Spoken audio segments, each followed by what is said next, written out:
Welcome in, futsal fans. Whoa.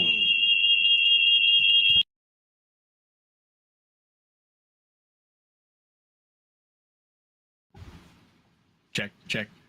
All right, I think we're back. Welcome back, futsal fans. Sorry for that abuse to your ears. It's a big night in CONCACAF tonight. History to be made, medals to be won, glory to be seized. We got it all. How's everybody doing?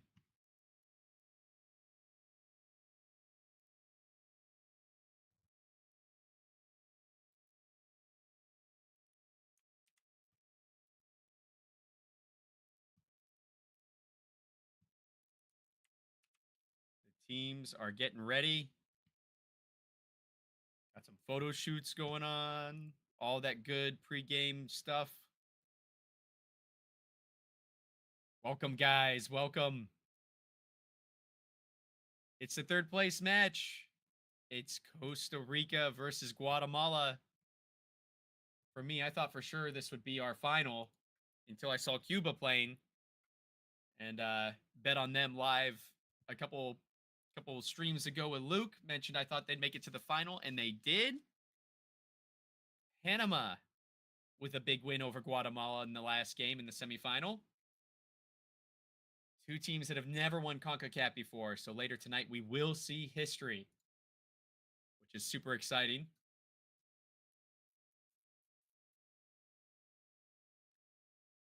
Just a friendly reminder to you guys, if you're new, that YouTube doesn't like when I do it, so we're not going to push our luck. But if you need someone to watch the stream with, you want to throw me up on your phone and watch it on your PC or on your television, then I'm your guy. This is the viewing companion, unofficially, for the CONCACAF Championship.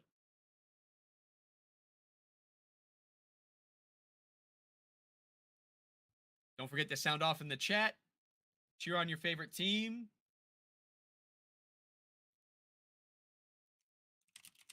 In fact, let's get our poll started, shall we? You guys have been liking this so far. Who you got? Costa Rica and Guatemala tonight. They are kicking things off already. Let's see who settles in first. Guatemala having some problems with settling into the games. They've had these moments of lapses in focus. Slow starts have plagued them as well. I think they very easily could have beat the United States in the group stage had they not came out so slow in the beginning. And then they had well, excuse me, that was the only game they didn't come out slow, but then they just had some lapse of judgment and some poor defensive decisions that led to them not being able to see it through for all 3 points. At the end of the day, they've still made a hell of a run into this tournament. They have secured the World Cup slot, which is what's probably most important coming out of all this. And Costa Rica has been their consistent selves so far. With the exception of that last game, Cuba's youth and energy and drive, they found a way to get it done. Wow, an early goal on a volley.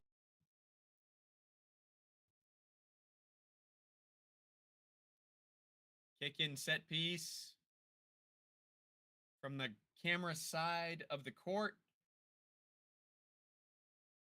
Finds their man on the back post in a one-touch volley for a beautiful start for Guatemala, 1-0. Edgar Santizo is our goal scorer.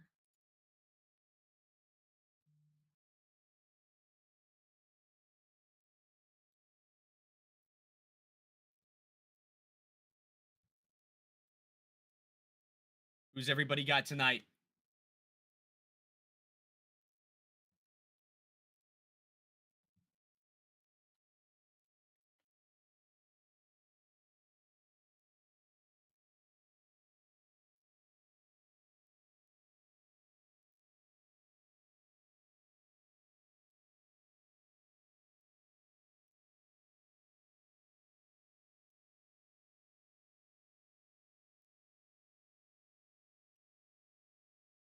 Still very back and forth right now from the looks of things. Apologize for looking down here, guys. I've got it on my phone, just making sure we're all set up.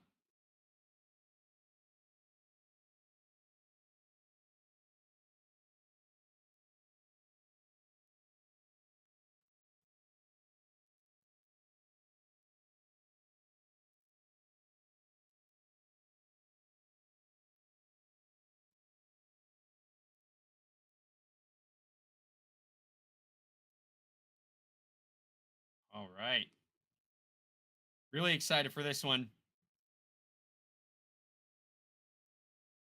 Hey, heart and soul. Hola. Welcome, welcome. My good friends. If you guys follow the channel at all, you've seen their logo on my shirt a few times in some videos. Good to see ya. Always good company in the chat around here.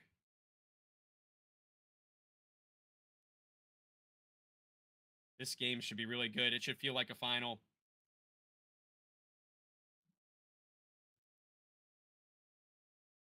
Guatemala seeming to have control of this thing so far. Very interesting stuff.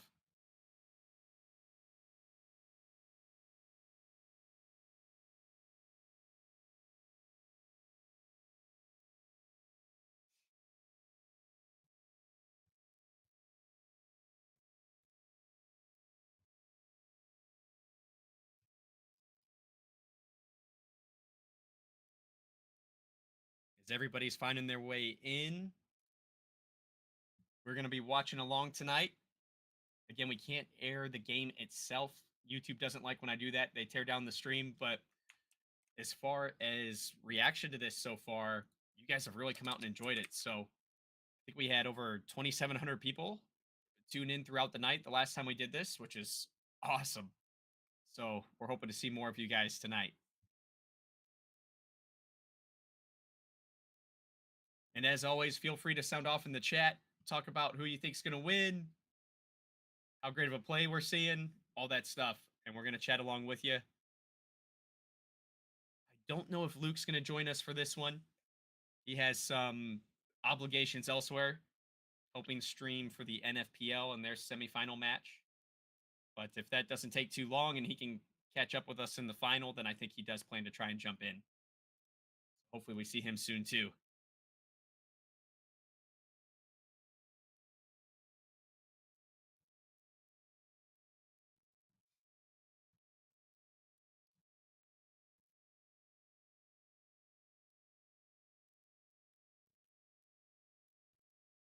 If you guys are watching this live, the commentator for this, if you're following the YouTube stream, his name's Chris Fernandez. He is with Inside Soccer Magazine, knows quite a bit about futsal. Definitely worth a follow on Twitter if you guys are following along with international futsal and want to see some news coming from him. He is a great resource. So on X or Twitter, whatever you want to call it, it is at Inside Soccer Mag, MAG. And he is the man on the microphone for both games tonight, which is pretty cool.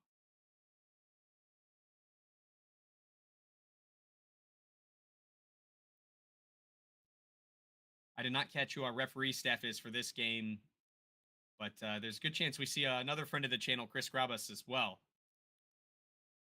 We saw him with his hands full 2 nights ago between Guatemala and Panama. He certainly had quite a bit of work to do that night, keeping everybody in check.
Oh my goodness.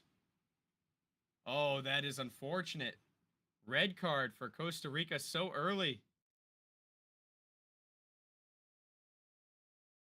Oh, no. Looks like he handled the ball out of the area. Oh, no. So about 16:42 on the clock. Costa Rica now playing a man down with their backup keeper. And Guatemala is right on top of the arc here, looking to make something happen. Dynamic Soccer, hey, how are you? Welcome to the chat. Welcome, welcome.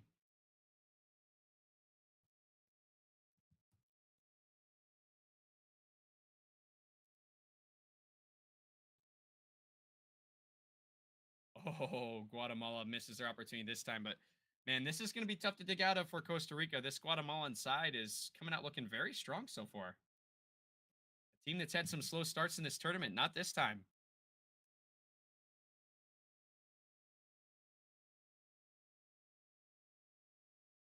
Wow, I can't believe that. I remember something similar happening in the World Cup. Uh, Iran and United States of America playing each other, and the Iranian keeper uh, coming out to the top of the arc and ultimately end up handling the ball outside of the area. Um, and they found themselves a man down. So Costa Rica will play a man down for 2 minutes or until Guatemala scores. So one difference you'll see between futsal and the outdoor game is they're not going to be a man down the whole game.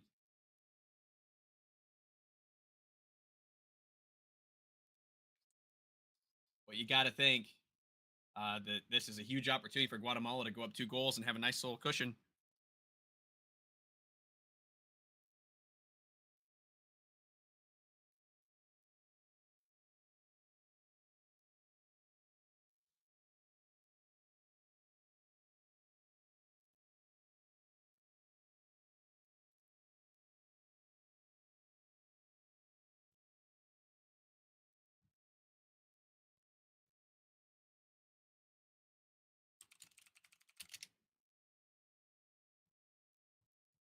Okay, I lied. Luke does not have streaming obligations tonight because the NFL NFPL semifinal is until tomorrow.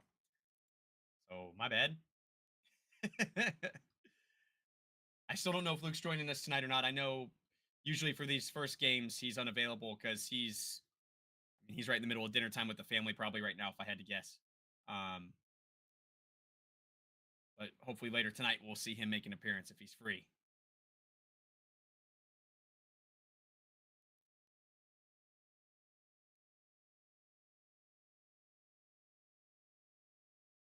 And Costa Rica looking good holding off this attack. I mean, they've had no choice but to be on the back heel this whole time. And they're doing a good job of just keeping Guatemala out. Not quite clean opportunities for Guatemala. Every time they take a shot, it's not right on frame. Oh, fortunate bounce there. Otherwise, they would have had their second goal.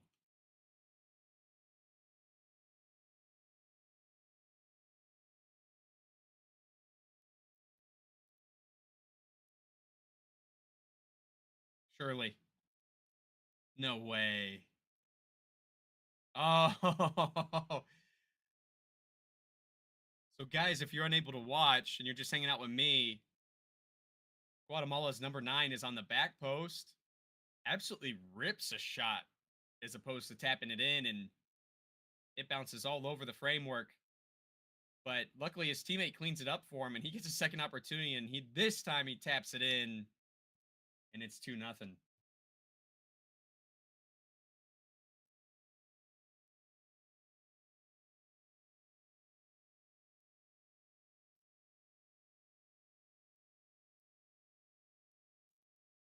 So an early timeout for Costa Rica. They're going to come back to full strength coming out of this timeout.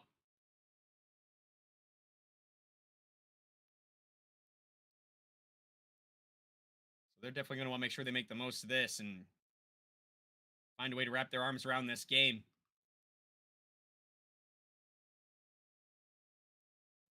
Are you guys following the African Cup of Nations at all, too, for those World Cup qualifiers? Angola with a surprise win over Egypt. They've booked their ticket to the World Cup. And then we're going to see Morocco there as well, for sure. They won their semifinal match. And then we're going to wait for the third place finish.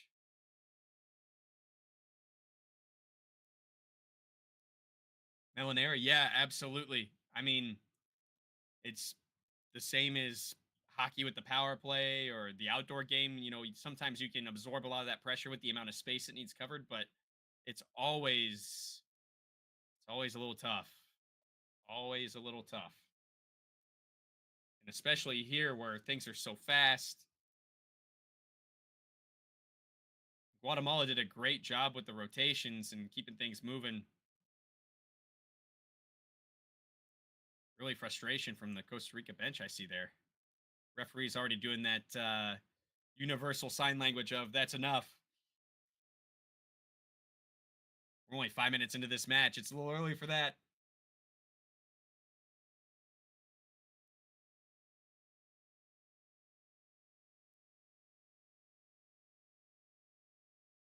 Do they have highlights for the AFCON? I don't know if they've got them up yet for the semifinals, but one of the big knocks on CAF this year was they advertised pretty hard that they were going to stream on YouTube, and then they did not. But if you go to CAF TV, they did live stream the last couple, I believe. I believe they streamed the Angola semifinal against Egypt as well as the Morocco Libya, and they did it in English and French. So they had multiple streams going for the. There are highlights up, Millionaire. I just checked; they are up as of this afternoon and early morning or late morning. Excuse me. So we'll see Egypt and Libya face each other for the final slot for the World Cup in that third place match once those guys play.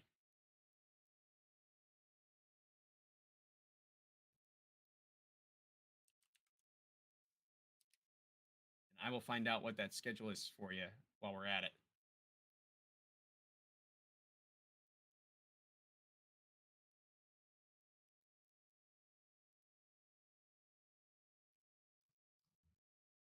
Schedules and results. Here we go.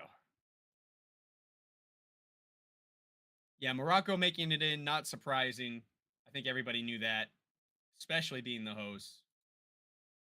But I think it was a little bit of a shock to see Angola beat Egypt. It was for me. So they play those matches tomorrow.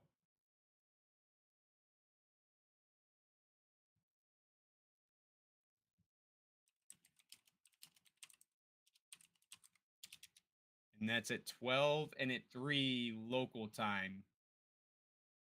If I'm reading this right. So in about 11 hours.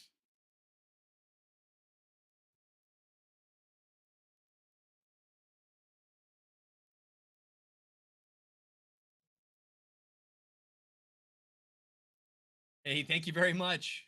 We will. We'll keep up the work. Yeah, CONCACAF does a good job with their broadcasts. My only complaint is they geo block the United States, which is stupid. Because I don't think any of the U.S. games were actually aired. No one could tell me where they were on Fox, what channel. I think only the quarterfinal made it on national TV. So we gave up the VPN solves that problem, and I only had to move my IP over to Mexico to get it. So I don't know why Mexico isn't geo blocked, but the United States and I think Canada was too geo blocked. But One Soccer in Canada aired all their games. I don't know how accessible that is to people, but little silly. Copa America geo blocked us too, though, so I don't know what that's all about. You typically don't geo block outside countries that don't have TV deals with you.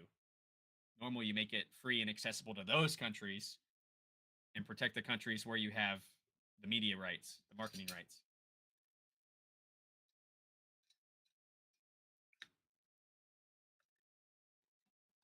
But a Brazil VPN got me into Copa America. So I don't know. I don't know what that is all about.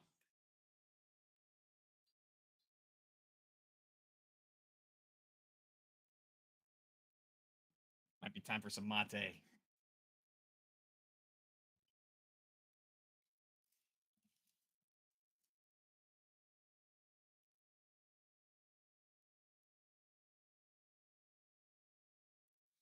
This game's a little bit back and forth. It seems like now after Costa Rica's back to full strength, they found a way to kind of well up the dam here. A lot of back and forth. Few opportunities still for Guatemala, but not nearly as dangerous as they were earlier in the game.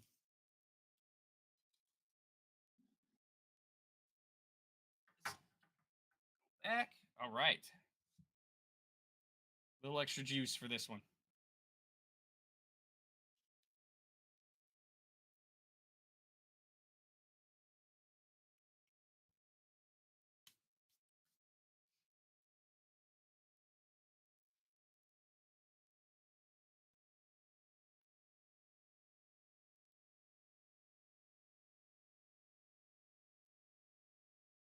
Yeah, they look good. Good no call. Kind of surprised. I'm looking at look at the streaming numbers for this, and there's really only 1.4 people watching million. Oh my gosh. 1,400. That's my Dr. Disrespect math.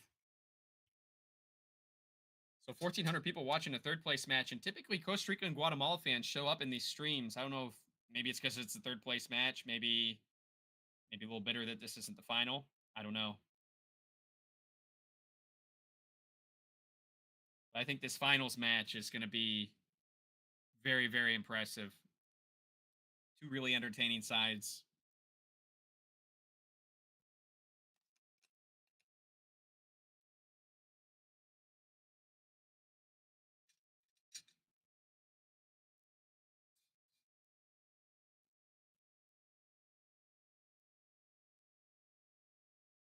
Millionaire, if you're still in the chat, what was your takeaway from the tournament so far? What'd you like? What didn't you like?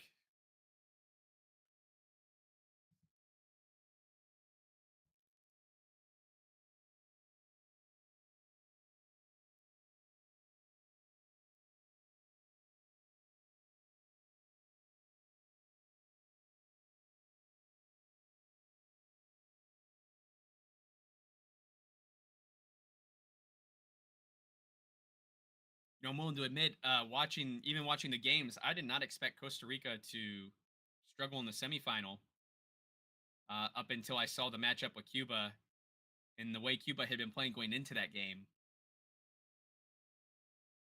Even though they weren't winning by as large a margins as they, curious to see how they handle this now.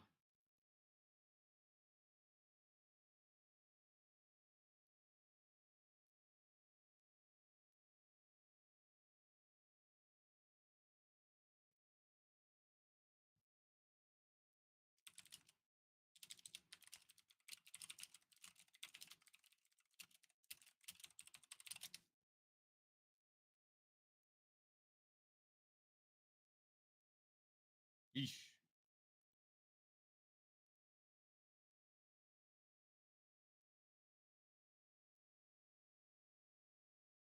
Man, the attack from Costa Rica has just not been very venomous at all. Right there, we only saw two guys really push forward and two other guys hang back.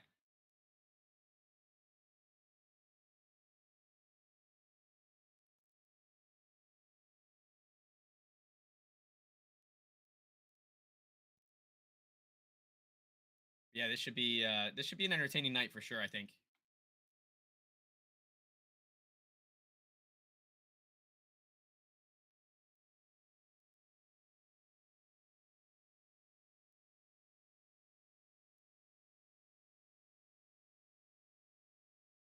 See a couple people popping in and out. Welcome to the stream.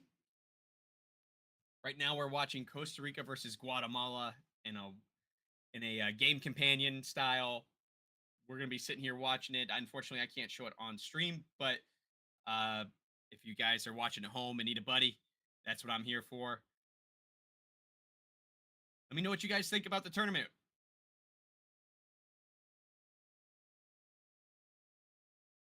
Curious what everybody thinks. How'd your country do? And who do you think's going to win this match between Guatemala and Costa Rica? Lots to talk about. The night is young.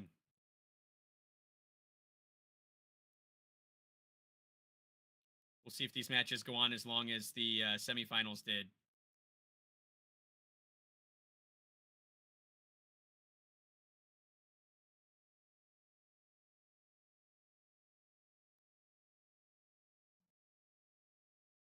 I think it was 12:30 a.m. my time when we logged out.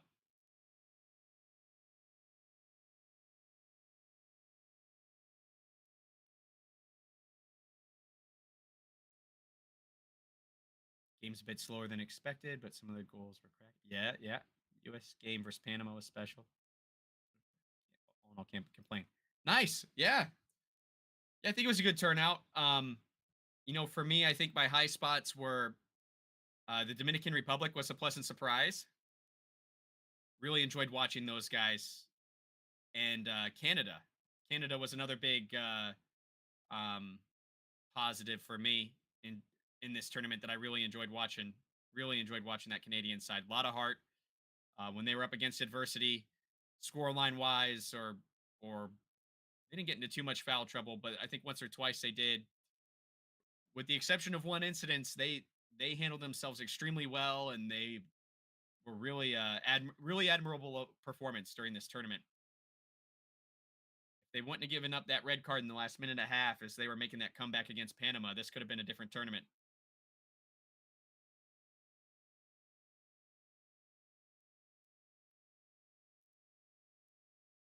Millinary, the only thing for me I'd say is that USA Panama game for me, I did not think going into it the United States would win. And I think I publicly said that enough that you could check receipts on it. But um, the uh, the performance from the United States all tournament was horrific. Really slow, really static. It's very clear that we've gone back to the old days of arena soccer players coming to play futsal during a regional tournament that qualifies us for the biggest tournament in the world.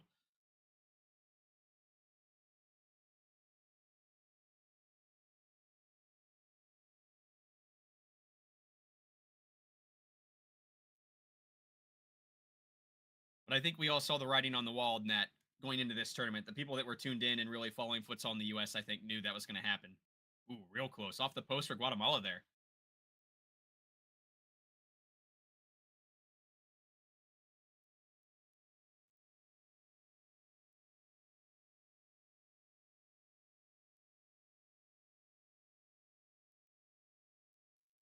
I'd remiss not to say that Cuba as well was really exciting to watch. I thought they'd have some more upside this tournament. I felt like they underachieved back in 2021, but there was a lot of that going around with the nature of health and wellness during that era. Um, but this is a really young team. They should be back and doing it again. So I'm curious to see how they do tonight, and then what do they do to build on that to build a legacy off of it and forward the program.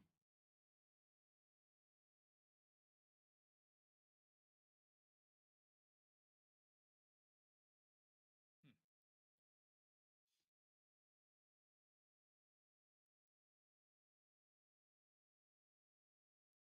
About 8 minutes to go in this half.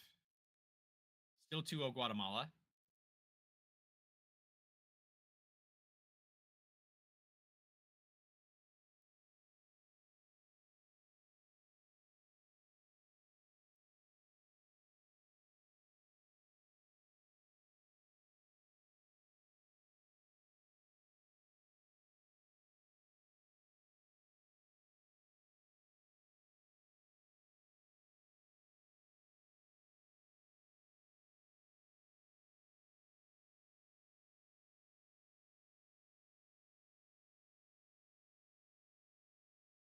Melanair, which country were you following going into this tournament?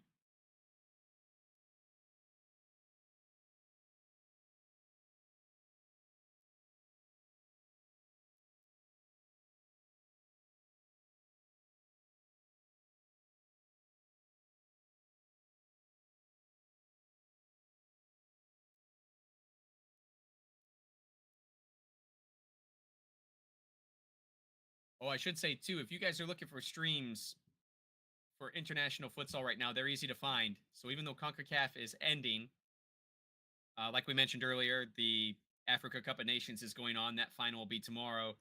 And then the AFC 5-on-5 Cup is going on right now as well, which is their version of what we're watching right now.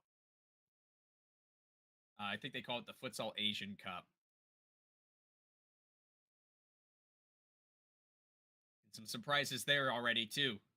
Japan fighting through some injuries. They don't look fantastic. Maybe their depth wasn't as good as I expected. I thought they'd be all right. They got an uphill battle to climb to make sure that they don't stumble out of the group stage. That'd be a massive, massive loss for them if they don't make it through. But they're definitely playing with fire a little bit. They had a big win today against South Korea. That'll help them a ton. But they can't afford to have a misstep at all in their final match.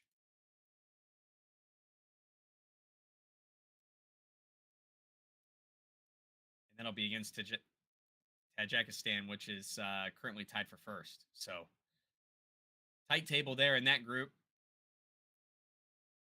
Uzbekistan's yet to lose.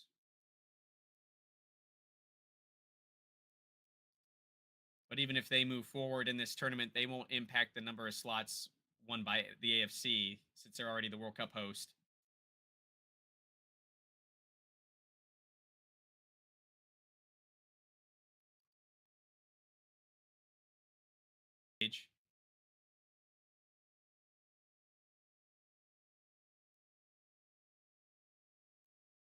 Dominican Republic was really hurt by a bad yellow card, would catch a tournament. You're right. When we watched that quarterfinal, I think someone in the chat mentioned that too. That one of their key players was out on a suspension.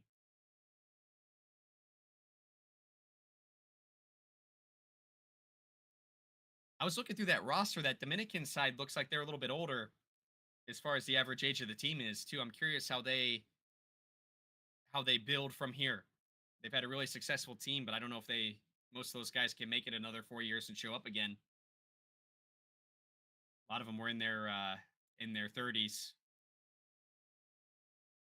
which doesn't necessarily mean anything, but unusual to see them still at that stage. I was surprised by the quality on that roster too. I didn't realize how many of their players were playing in Spain and Italy. I knew their goalkeepers were playing in England, but of all those places, that England is pretty far behind compared to the places like Italy and Spain. They're pretty on par with where the United States is right now, except futsal people are actually running the decision making there.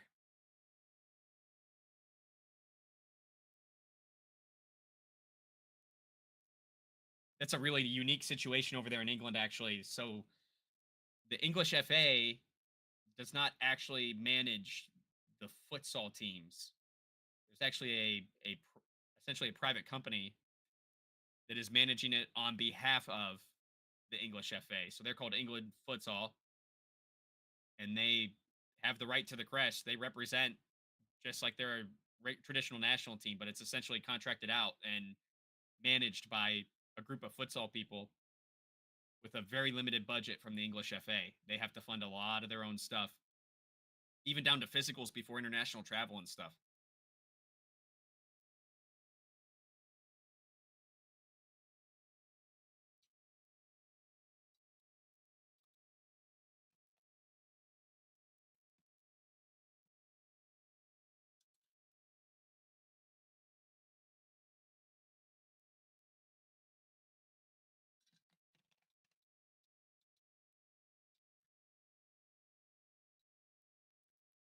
Costa Rica can't quite find that. Drew against Myanmar and they beat China. So they're sitting in second place right now behind Thailand. But I think they need to make sure they at least tie to guarantee they go through when they face Thailand tomorrow. Because Myanmar is going to face China, and China doesn't look good. I can't imagine them helping Vietnam at all with their qualification. But I was researching the tournament earlier, before it started, and some of the folks over there, like I follow quite a bit of news from Steve Harris over there in Asia, and Steve is pretty high on Vietnam making it out of the group stage.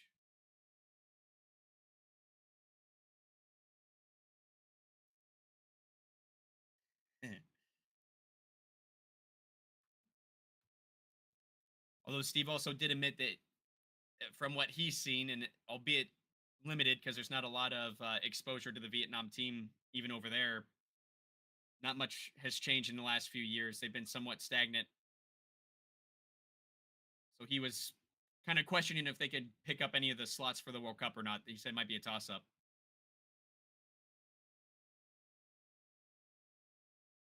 I'm curious with having Diego as the coach there now for a few years, how much it'll change or how different it looks in this tournament.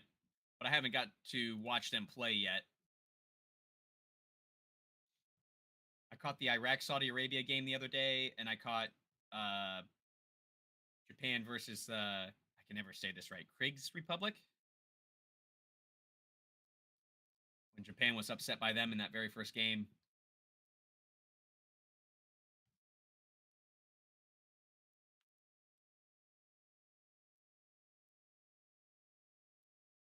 There's a good opportunity from Costa Rica there.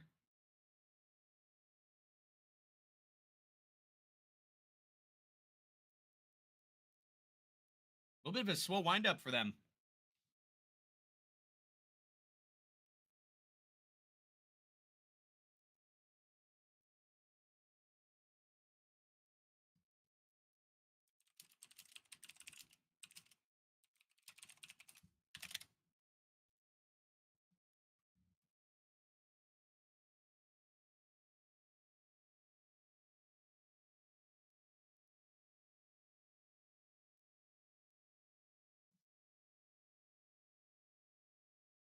Yeah, very busy month if you guys are into futsal. There's a lot going on.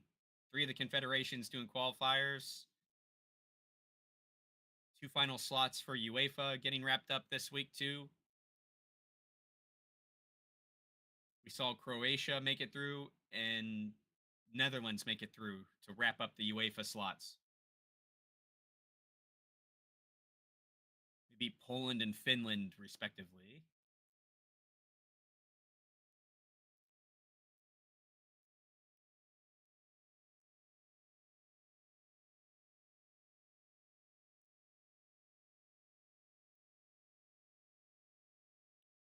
So by the end of this week, we'll know the entire field for the World Cup.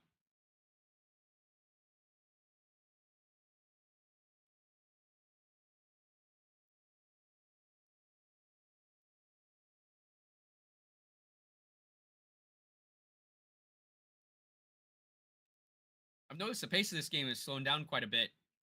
Looks like Guatemala is playing patient, in no hurry with these two goals.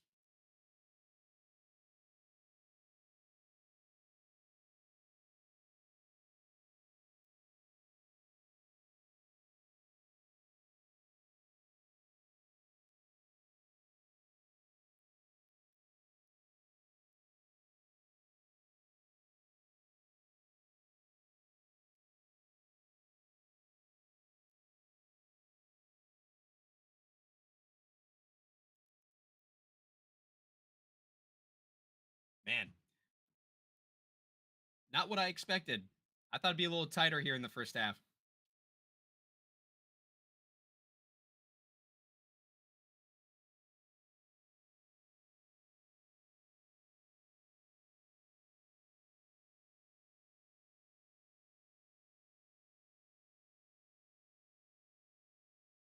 We'll have to wait and see if some of our Guatemala fans tune in that did in the last stream too.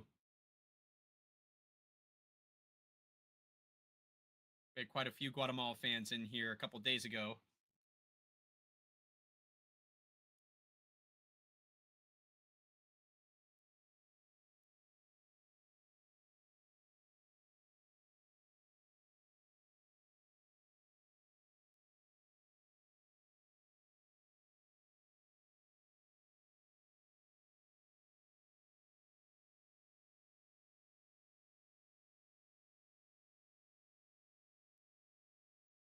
been a tough wrap up to the tournament for Costa Rica.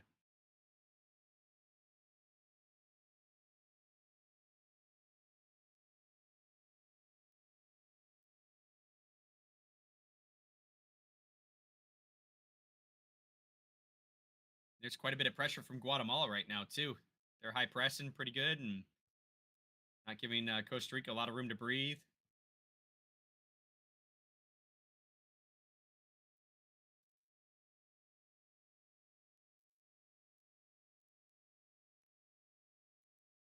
Looks like they've changed the pace somewhat again.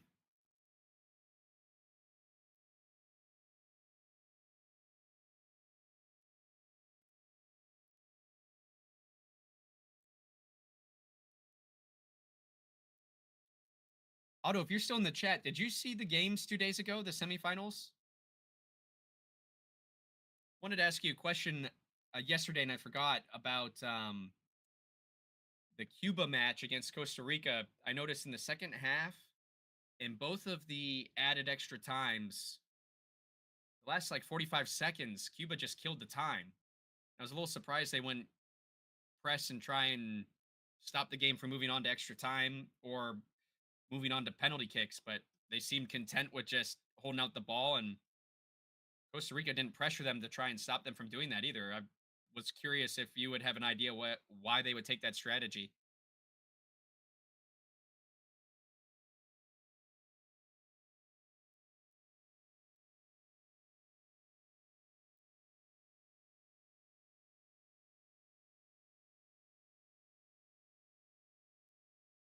Officiating in styles of plays across continents. Um, the officiating is a good question. Don't.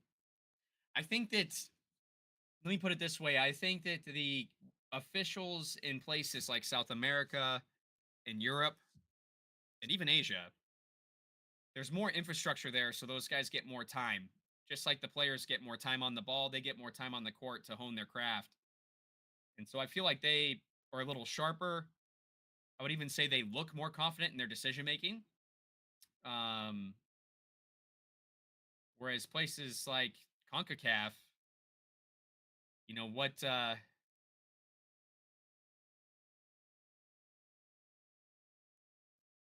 halftime, guys. Okay, Guatemala is up 2-0 at the half. They kind of pass around to kill the last minute, but that makes sense to me being up 2 goals.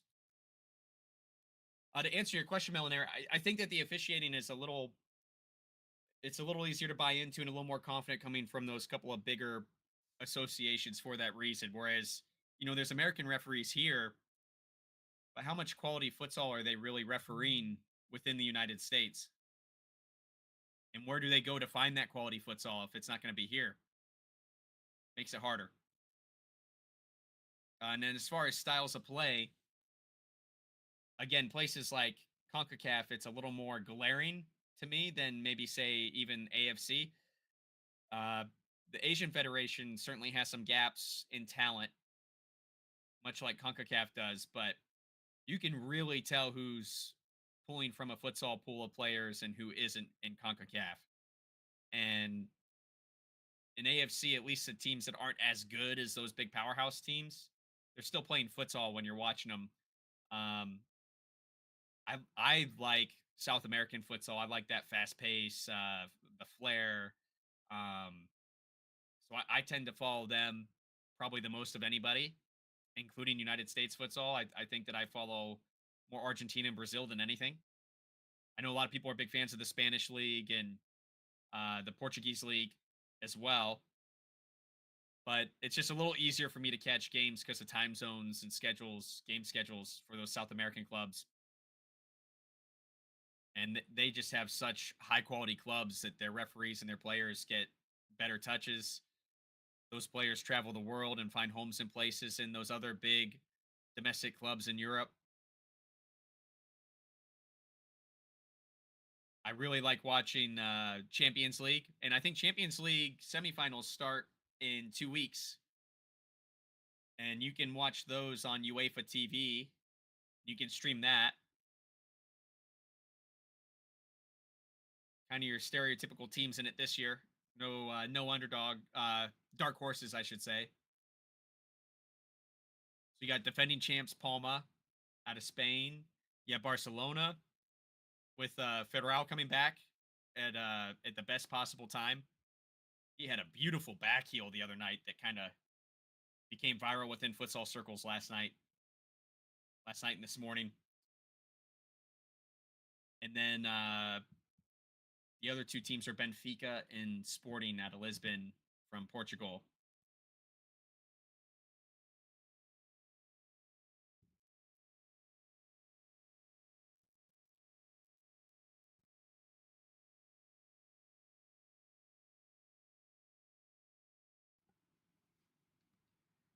And I think one thing that was kind of perplexing to me is those games are being held all the way across the continent, even though all four teams are within a few hours travel of each other.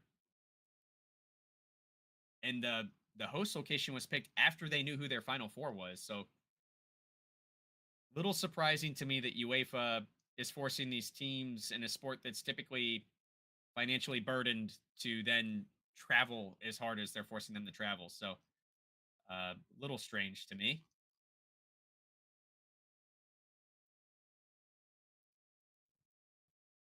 Trying to remember where they're at. I'm looking it up really quick.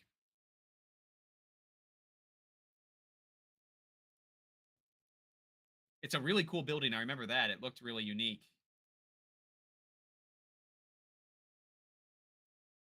Had a big outer structure like an X with some big art. So literally as far as you can go without ending up in another federation from where the teams actually are.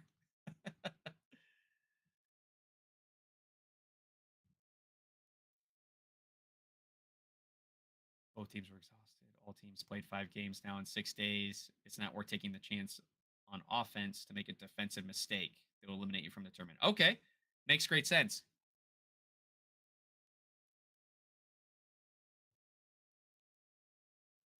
Yeah, this is a hell of a burden from a physical standpoint for these guys.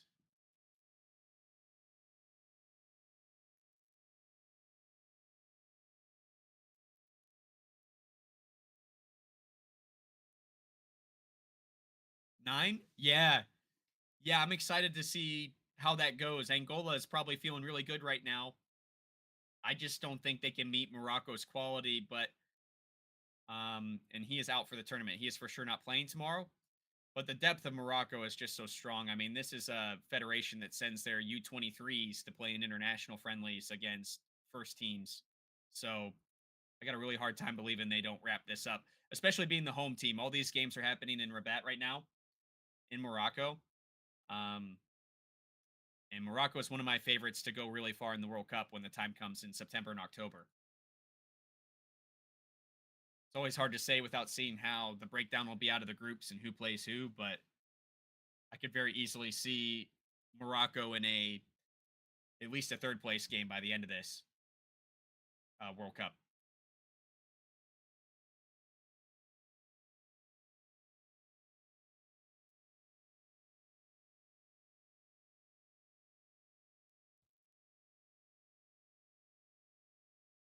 Millionaire, where do you usually go to watch your futsal? Where's your favorite style at right now?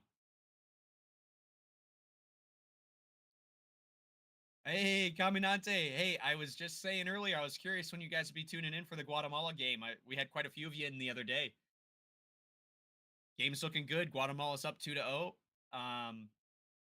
They took advantage of a slow start from Costa Rica, and we even saw a red card against Costa Rica early in this game, so they got to figure some things out. But Guatemala looks pretty solid so far. Good to see you again.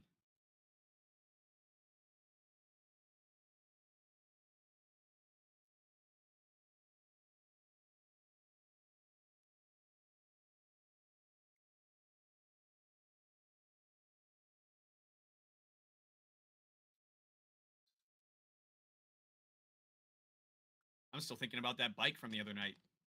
That bicycle kick was awesome.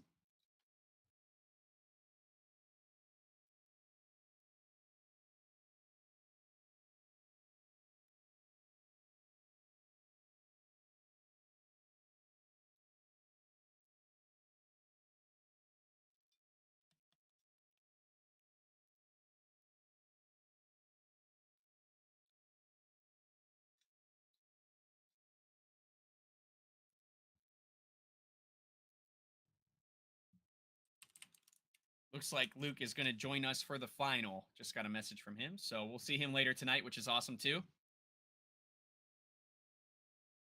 We'll be able to get his take on some of this stuff.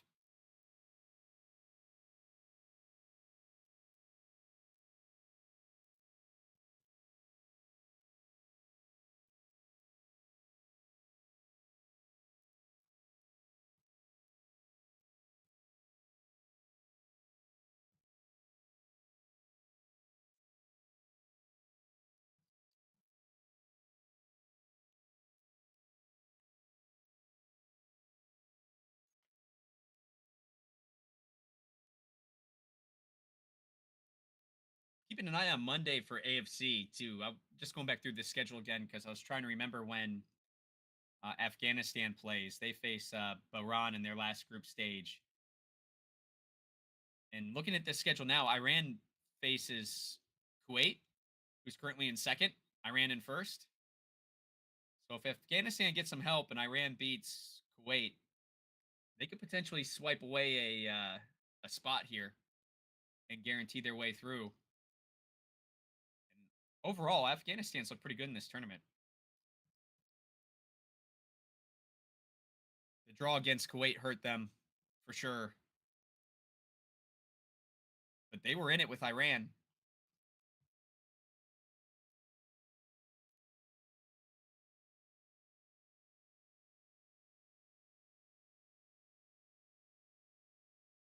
Guatemala should win the game, but now we're fighting for play. Yeah, I think the only thing Guatemala's got to be careful of is they have had moments in this tournament where they've kind of lost focus or fatigue's gotten to them in moments in games.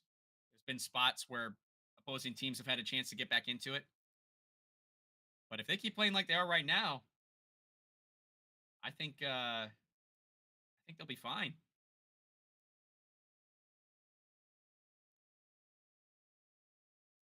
Oh, that's interesting. I didn't know that UEFA would pick up the travel cost.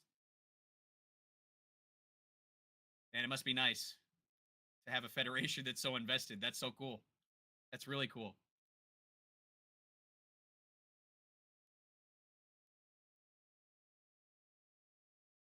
Well, and that arena does look really cool. It's definitely going to be a spectacle. See if I can show you guys here. See if I can pull it up.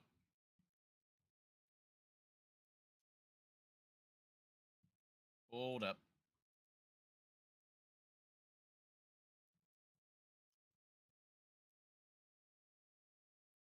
Let's do this. I need to pull this to the front.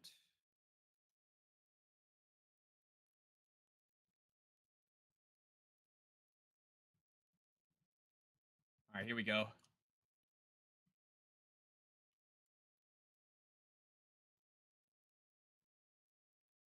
Yeah, pretty cool.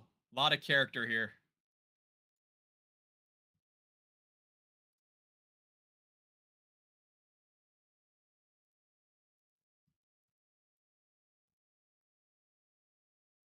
That is awesome. Imagine walking your way up to that for the game. How cool.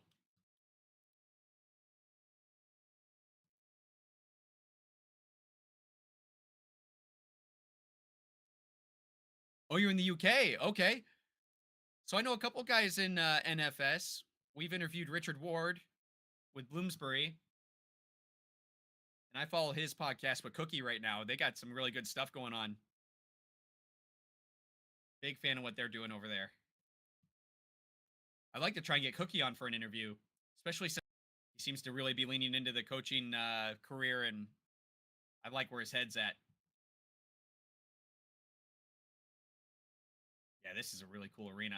Let's see interior here.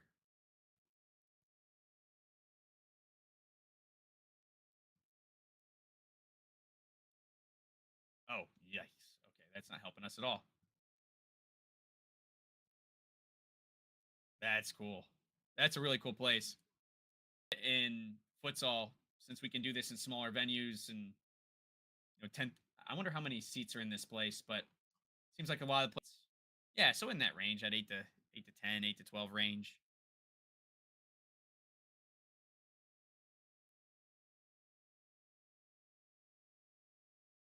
Man, Millionaire, if you're in the UK right now, you're really powering through, dealing with some insomnia. Yeah,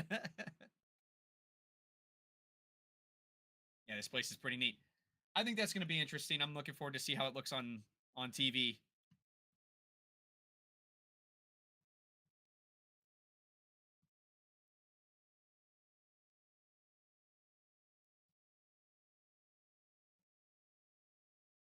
Looks like the teams are making their way back for the second half.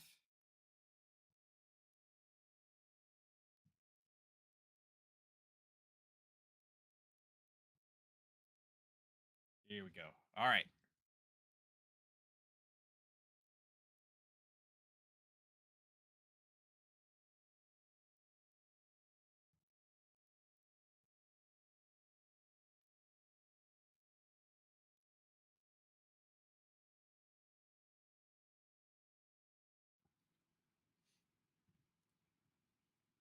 Welcome into the stream, guys. I see there's quite a few more of you in here now.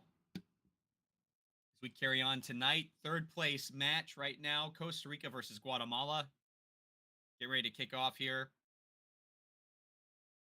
Guatemala in the driver's seat at the moment, looking for that bronze medal.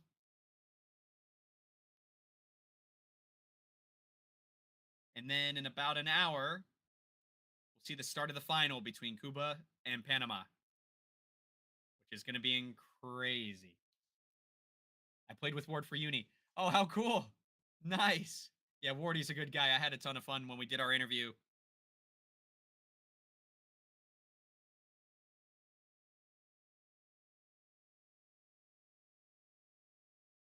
We did an interview with Darius Ruhi around the same time too, who I know played for Lowborough for a little while.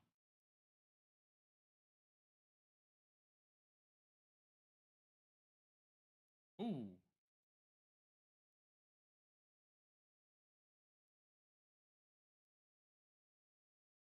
Man, oh man.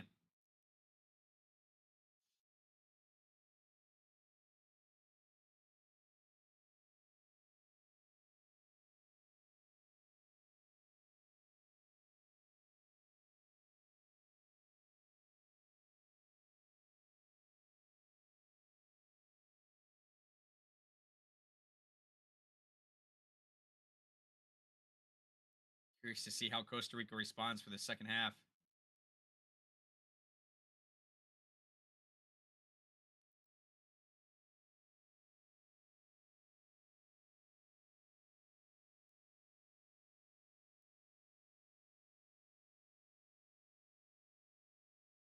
Oh, great turn.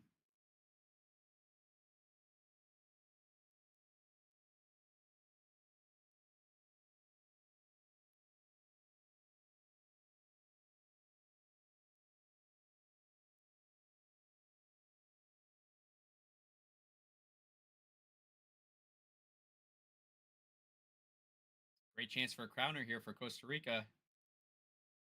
Great save by the keeper, though. Wow.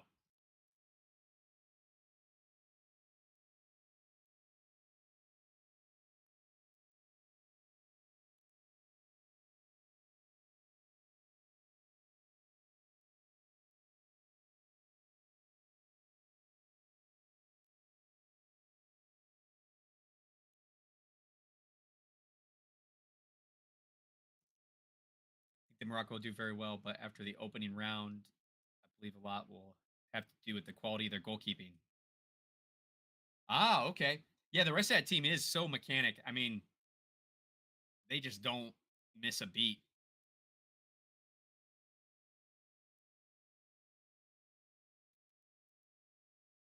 And their whole association right now is experiencing some success with the outdoor team doing so well in the World Cup, too. I mean, they got to be feeling pretty good.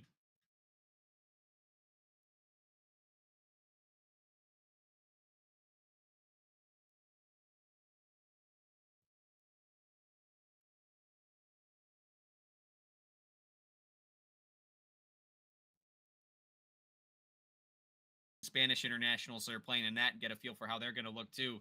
I missed a lot of the qualifiers for that just with the time of day they were playing compared to here.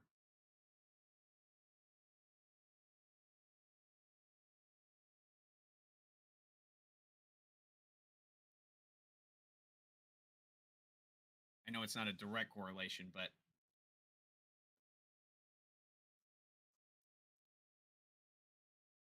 I believe there's in the article read I from UEFA. I want to say there was something like 9 Portuguese international players that play for Sporting. So that's gonna be a pretty good barometer for how they're looking right now.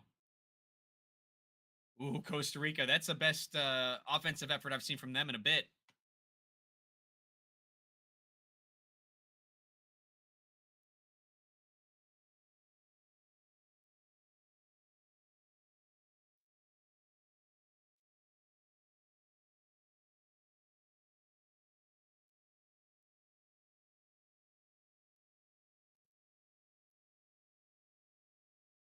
Looks like they're starting to pick up some pace here.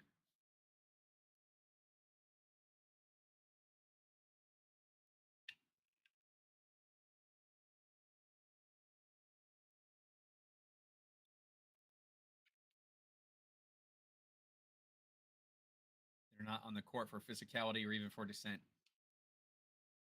Yeah, I'm curious. I was curious what you thought of that about that. Just kind of the overall, again, with CONCACAF being the way it is, and the lack of futsal infrastructure overall. I think in a lot of the countries. Well, as long as you're being careful.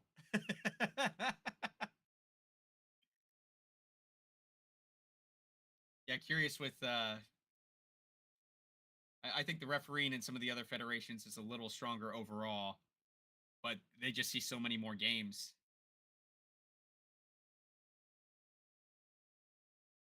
Speaking of, there's a yellow.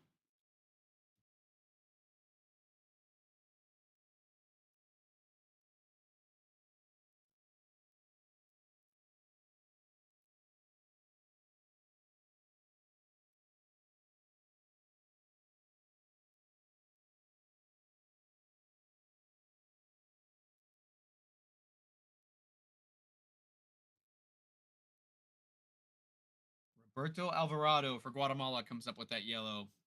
Little too handsy for the referee's liking. I think that's their second foul. And we're only 3 minutes in.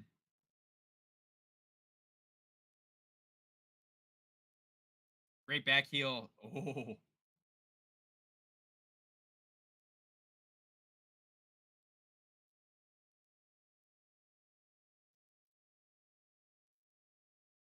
a lot better pressure from Costa Rica for this half, getting things started. A lot more shots on goal. Defense has been pretty stout, all things considered.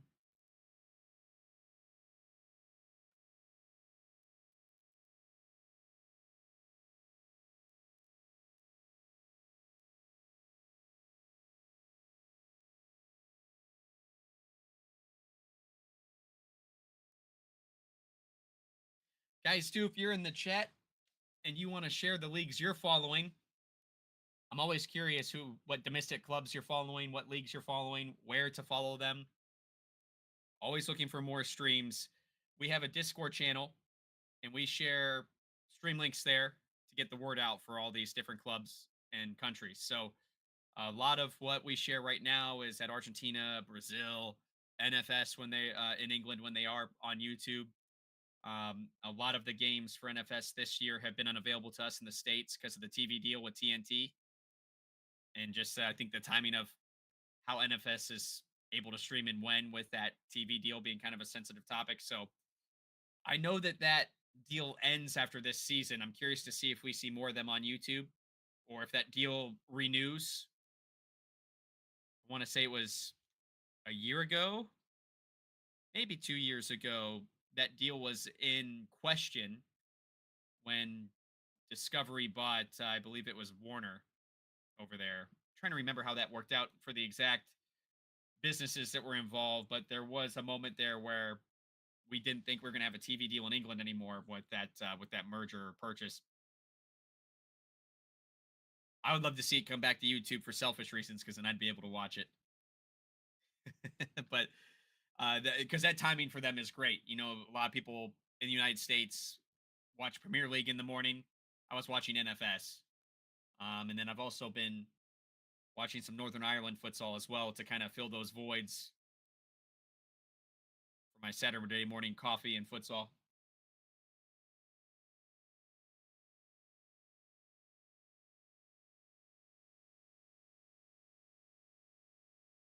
But we've even found some streams in other countries like Latvia. Riga does all their stuff on YouTube, which is where Ricardinho is playing right now. So if you want to watch The Magician, you can do it for free on YouTube, which is really cool. And then we've even found a couple onesie twosies in Croatia, Estonia, here and there that we share if we find them and they're good quality. Good quality in the sense of how it looks on the stream. And then of course we do some US stuff too that we copy the links over. So NFPL streams most of their games. So we'll throw those links up too if you're interested in domestic US futsal.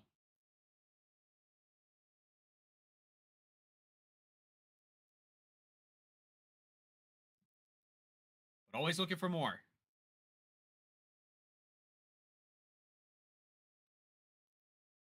And if you want to join that Discord just to chat and be a part of the community, that's what we're there for too.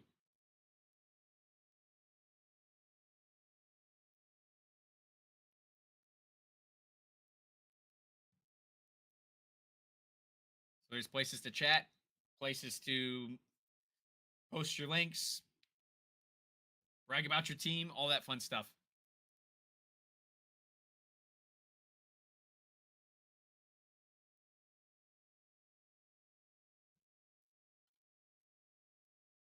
Then last year in our Discord, we even did a bit of a not a fantasy league like in its traditional fantasy football style, but we did what we called a predictions league where everyone who participated in the league predicted the winners of each game in the NFPL, and it was weighted based on how you guys, the fans, had voted for favorites to win each game, which incentivized people to take risks to move up in the standings by betting on some underdogs.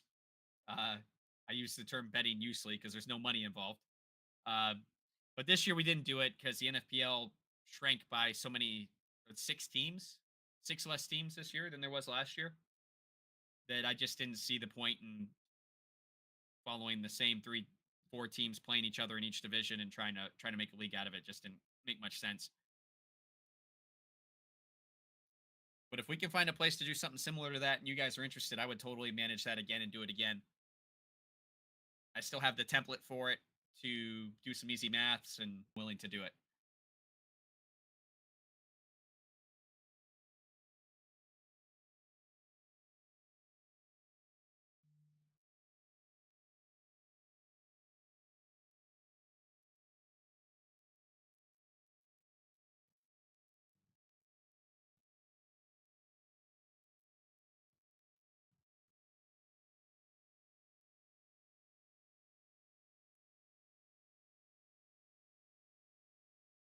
All right.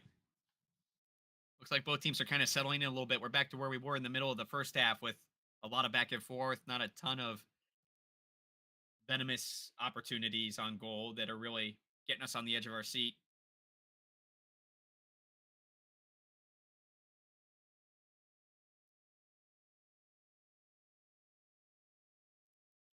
Ooh.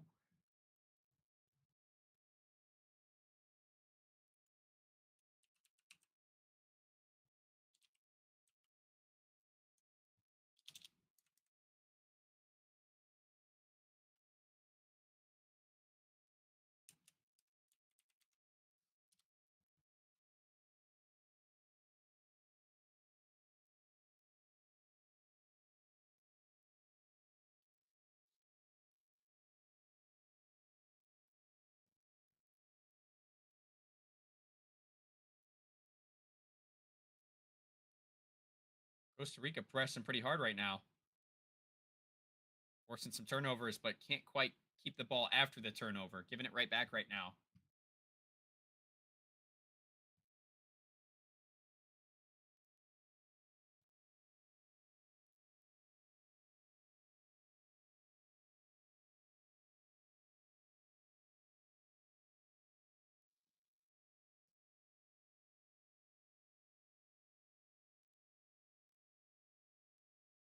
I think this final is going to be.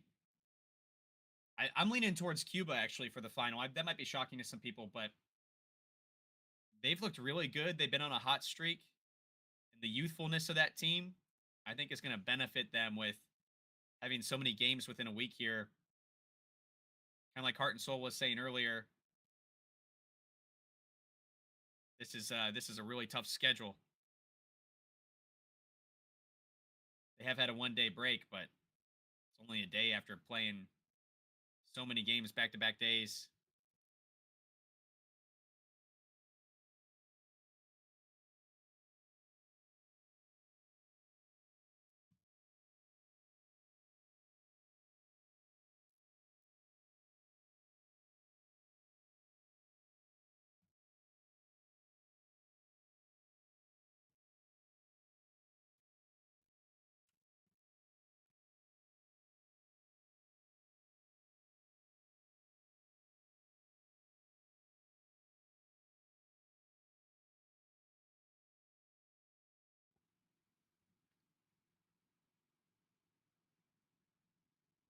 Hmm.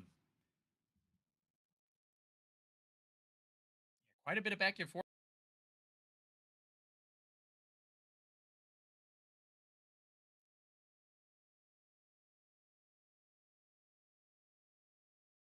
This arena is so cool.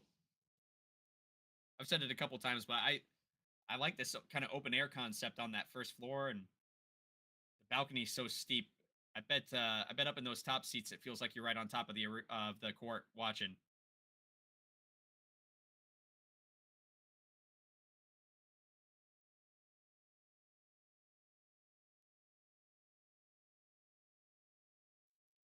But imagine that weather has a lot to do with the games, though. With that being open air, even being quote unquote inside.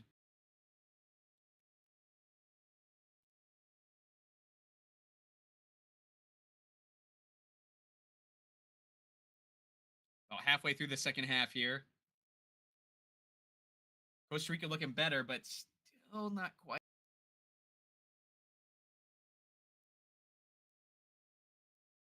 Not giving up though. I'm liking this high press.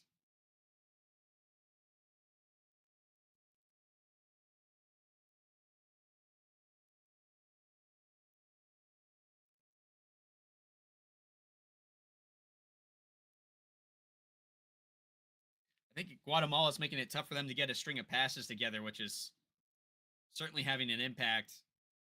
I've noticed Costa Rica's been doing a lot of lifts lately over the top to try and circumvent that.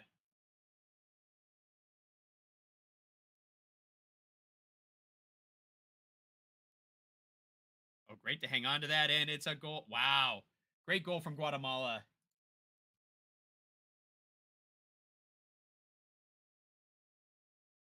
That was a hell of a battle between the Costa Rican player and the Guatemalan player to start that play down the line and on the touch line.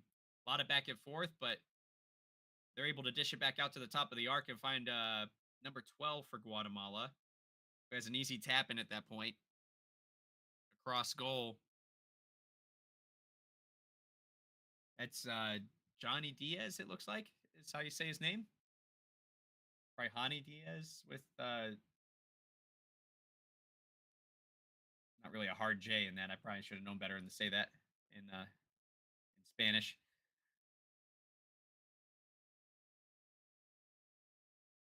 So Costa Rica really in a hole right now. I think that'll be shocking to a lot of people to see that they do not come out of here with some kind of hardware, but the teams that are beating them certainly deserve it for their efforts.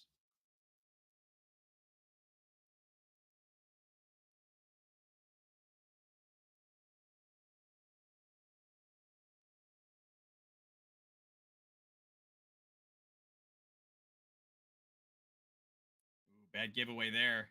Surely this is a tap in. Oh, good save by the Costa Rican keeper. Wow.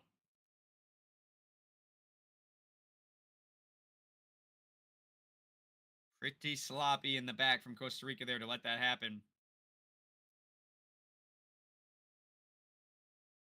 Hello from Panama. Ikuru, how are you? Welcome to the stream. We're going to be getting ready to watch Panama here pretty soon. We got about 35 minutes or so till that game kicks off, but enjoying the third place match in the meantime, and then we'll stay here on this stream. We're not going to change links or anything. We'll take a real quick break. I'm going to grab a snack, reset, and then we'll reset our score bug down here at the bottom for the next game and see who comes away as champions of CONCACAF.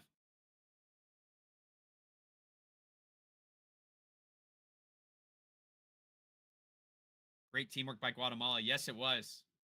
This team's looking really solid this game. I agree, Danny. Great teamwork.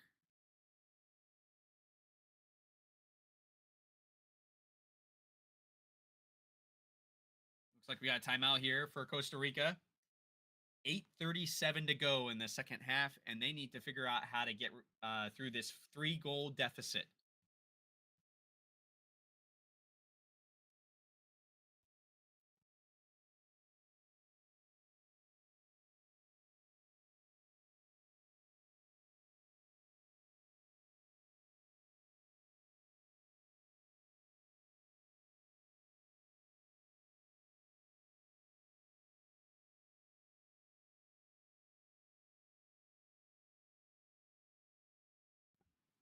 Oh, that's tough. Nothing like getting caught with a little butt itch live on TV, huh?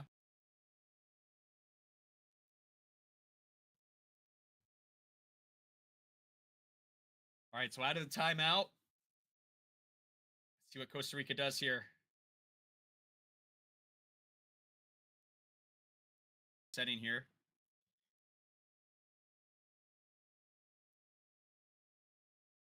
And Guatemala is just pressing really hard. Kind of defensively setting up shop right in the top of the first third for Costa Rica and not letting them get to half court. Ooh, risky back heel there that almost led to something.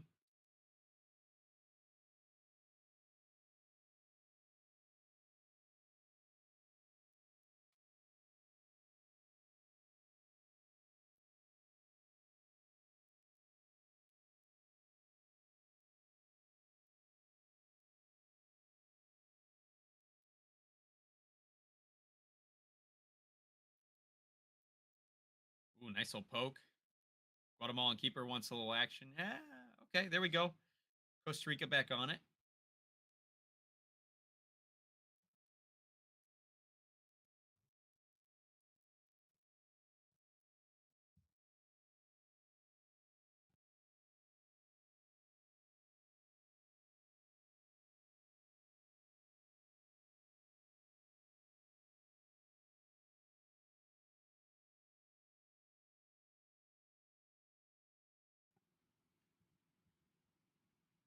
Is this a card?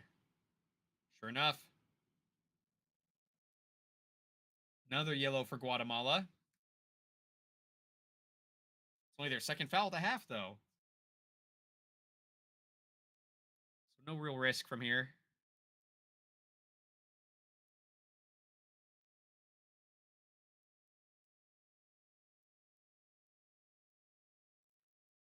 I lost my link to the roster. I'm trying kind of going off of the notifications on the score bug from the Alan Aguilar.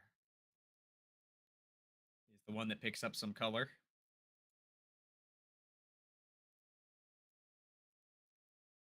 Dig back through my history here and see if I can find this roster while we wait for the reset from Guatemala here.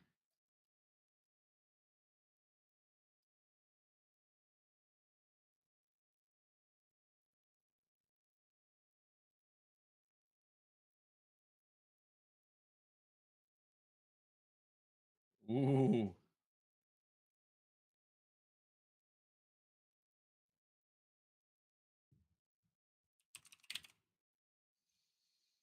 There it is. All right.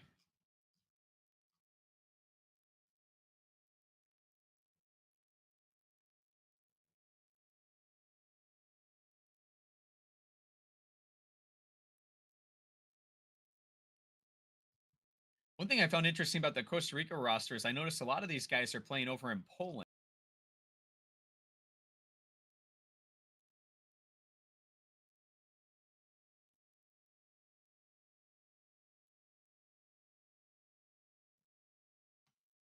And the reason I wanted to pull up this roster, I think there's a couple other Eastern European countries where some of these guys are playing their trade. Yes, two in Slovakia, Estonia. Yeah, interesting stuff. Whereas the Guatemalan side, I remember, is all in Guatemala.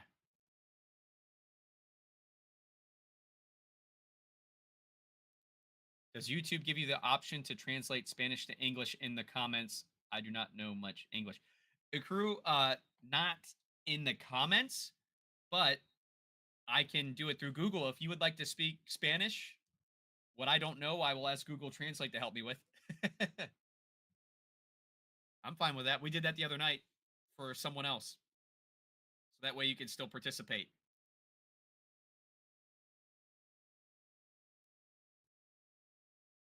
Federico, welcome. Cheering for Guatemala. I like it.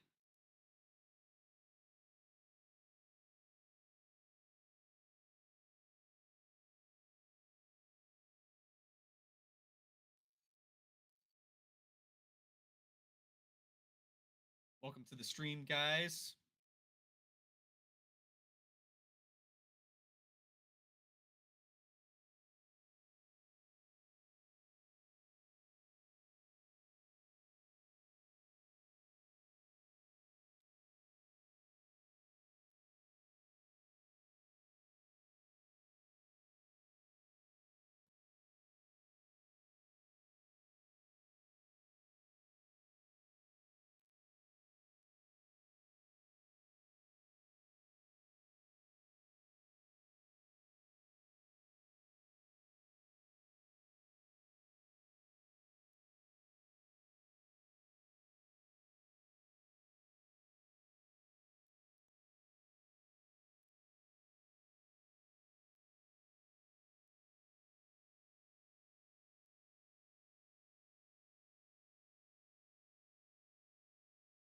A crew, hey, either way, we're happy to have you here.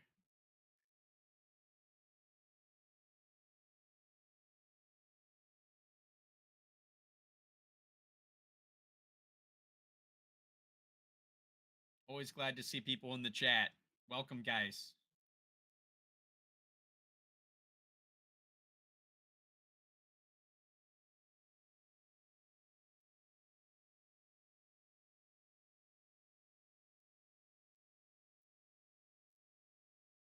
Caminante, yeah, I think so. I mean, at this point, I think Guatemala probably burned what 2.5, 3 minutes off the clock there of just unanswered passing. I think there's one turnover out of bounds, and then they won it back immediately. They're really just burning down the time, and Costa Rica seems to have stopped their. Well, as I say that, they're starting to press again, but they weren't pressing. They were content sitting back, waiting.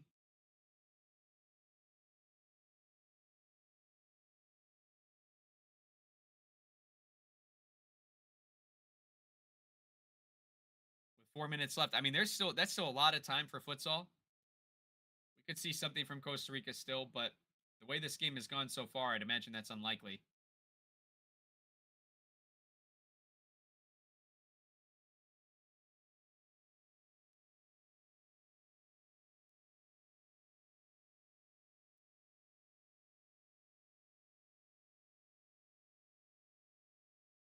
And the one downside to watching this on my phone is opposed to on my desktop is for whatever reason, there's way more ads on the stream if you watch it on mobile.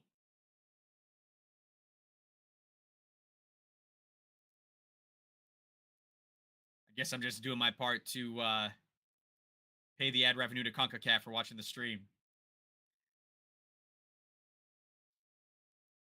I notice on desktop we don't get nearly as many, if any, ads. Just when you very first get in, and then after that it kind of quits.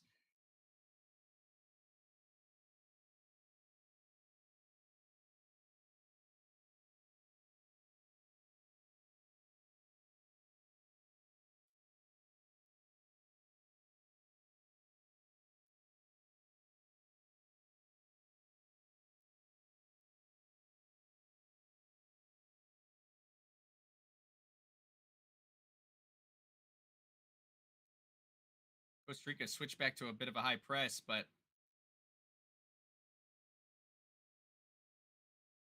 they do look tired. I think the schedule is catching up with them here.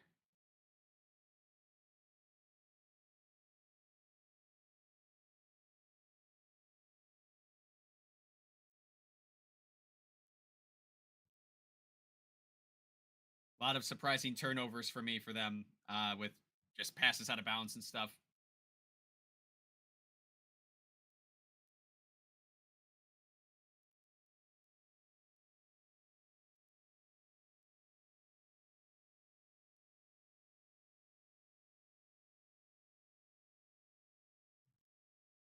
Curious to see what they do for a set piece here. The ball's uh, about halfway between the 10-meter mark and half court, about halfway to the far side from the middle. Kick it right into the wall. Nothing. 2:40 to go, guys. 2 minutes and 40 seconds. Guatemala's fourth foul there, though. They got to be careful not to be baited into anything too silly here in the last little bit of the game.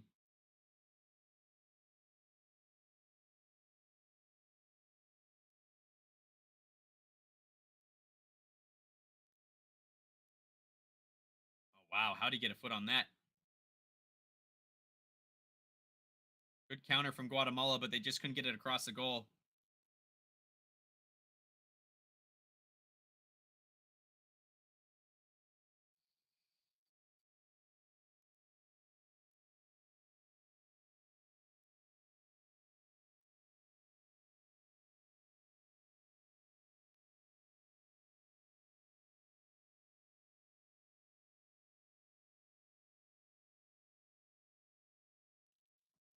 Guatemala just snuffing out all the opportunities for Costa Rica.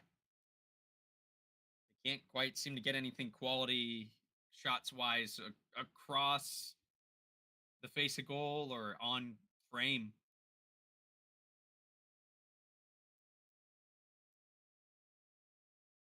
2 minute warning.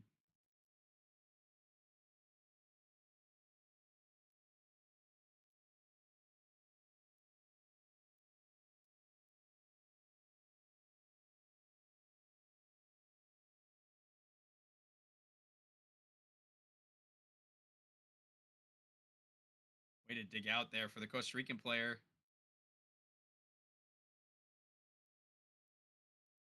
Shanked shot though again. Just can't seem to get it figured out. Are you guys surprised by this? I know a lot of you voted for Guatemala in the chat in the poll. So I'm assuming the answer is no. I'd say I'm a little surprised. I thought maybe Costa Rica would get away with this one. Get that third place spot.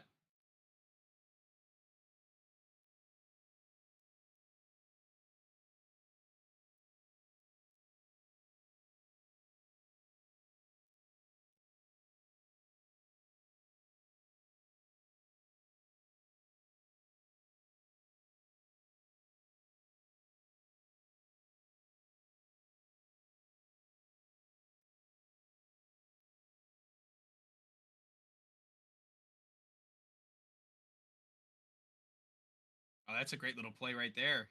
Nice little move. Costa Rica having just these fleeting moments of flair and attractive futsal that's just not quite amounting to anything.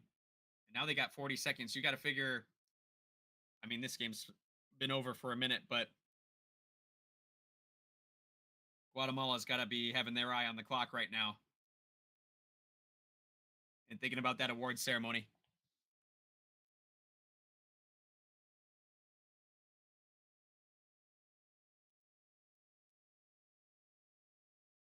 Yeah, and sure enough, we're at a point here where we're walking the time off. So Guatemala is our third place team. Congratulations to them. They did a great job coming out early in this game and setting a tone and putting Costa Rica on their heels. And they still are. They're still high pressing, trying to force Costa Rica to make a mistake in these final seconds. 1.3 to go.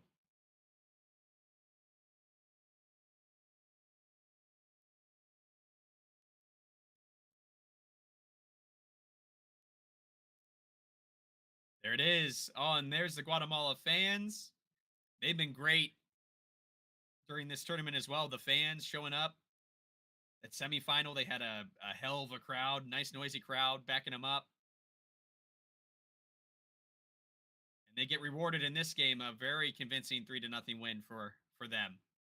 Awesome.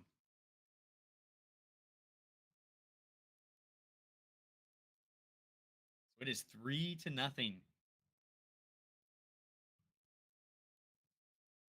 Great stuff.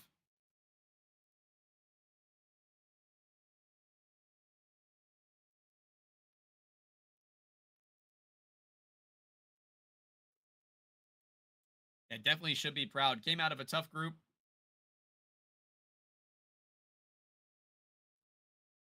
A lot of people called that group with Guatemala and the U.S. The group of death going into the tournament. I think the group that was more of a nail biter, I think, was the one with Panama and Canada in it when it was all said and done. But for Guatemala, that's nice.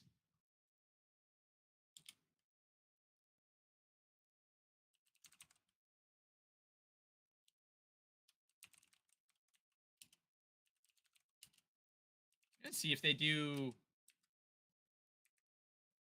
anything for an award ceremony here. We're looking at some highlights now.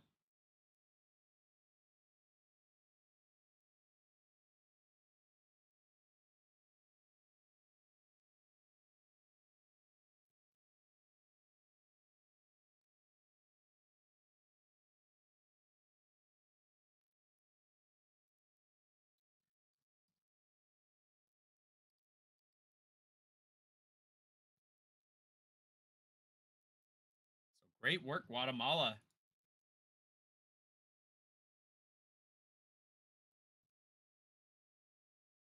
I think this is a failure for Costa Rica, taking into account what they did in previous championships. Um,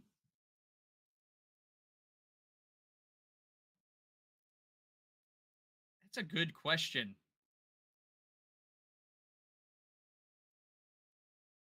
I'll answer that this way. Going into this tournament, I think Costa Rica were favorites to win. But after watching the group stage, I think for me anyway, I realized it would be a little bit tighter than I originally expected. I do not think it's a failure. This is a national team that has won 3 straight titles. You can't keep that up forever. This is an older squad. The schedule was always going to be tough. And I think that it's probably a failure they weren't at least in the final, particularly in their minds, if I had to guess. So for me personally, an outside perspective, I don't see it as a failure. But I think if I was from Costa Rica, I would feel like it was. I think you got to feel you're at least making it to the final, and maybe there's an upset in the final.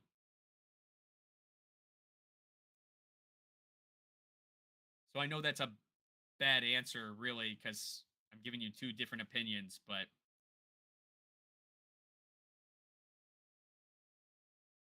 I think that this team will still represent CONCACAF well in the World Cup. I think that all the CONCACAF teams are going to have a very hard time in the World Cup, but it's a classy team. A lot to learn from this for sure about where these other countries have advanced to as far as their competition's concerned, though.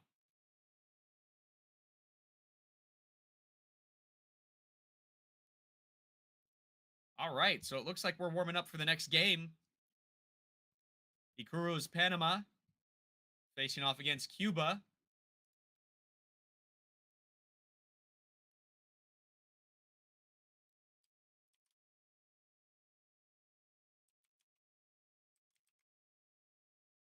Let's see here.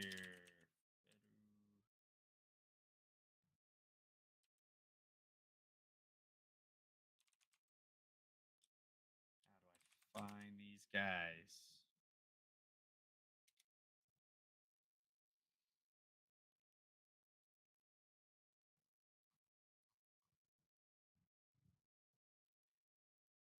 I think that that is more a success for Guatemala than a failure.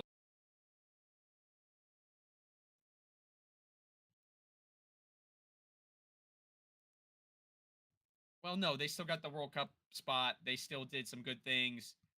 Um, they certainly handled business up to this point.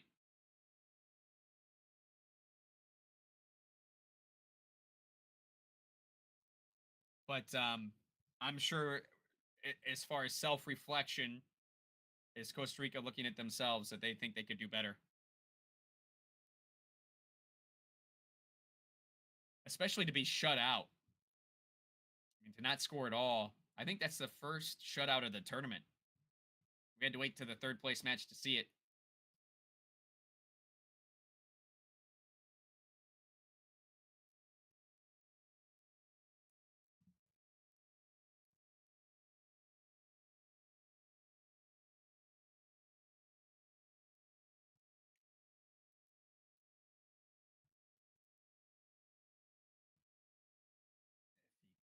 All right, here we go.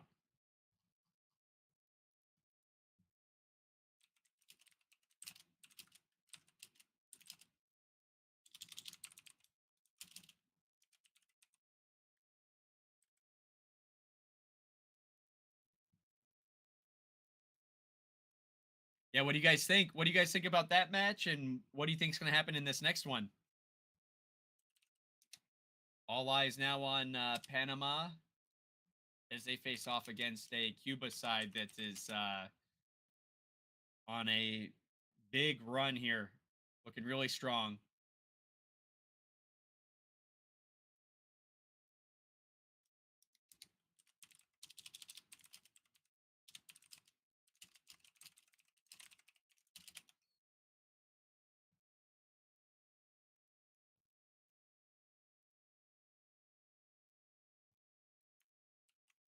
In the meantime, whoops. Oh, I just messed up. You guys shouldn't see anything.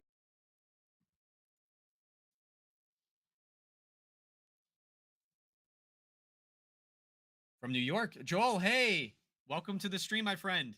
Good to see you. From New York, do you have a team you're cheering for here in the final?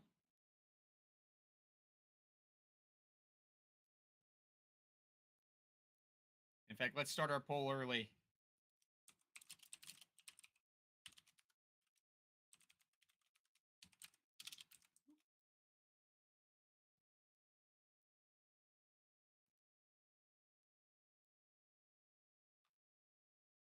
All right.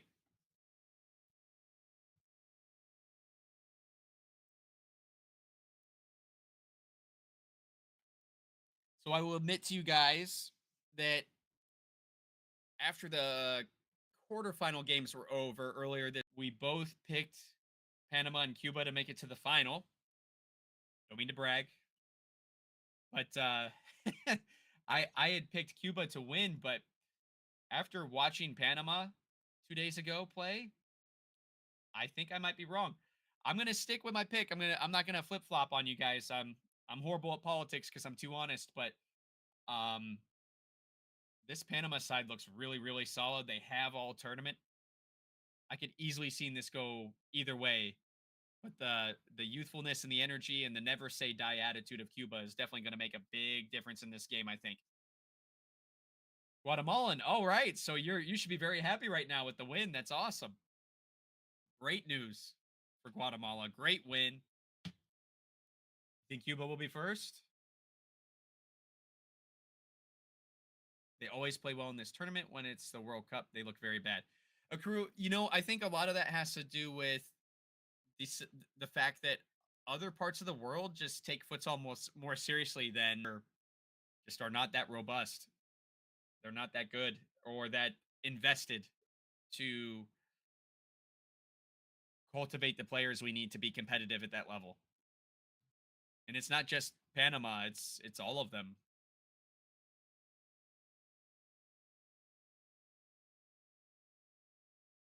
El Decente, welcome. Welcome to the chat. Welcome in, guys. About 10 minutes till kickoff.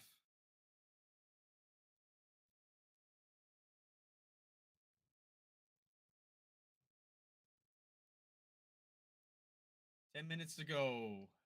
Yes, appreciate that. I can't see your names the way the YouTube settings are, but I appreciate you being here. You know who you are. Thank you.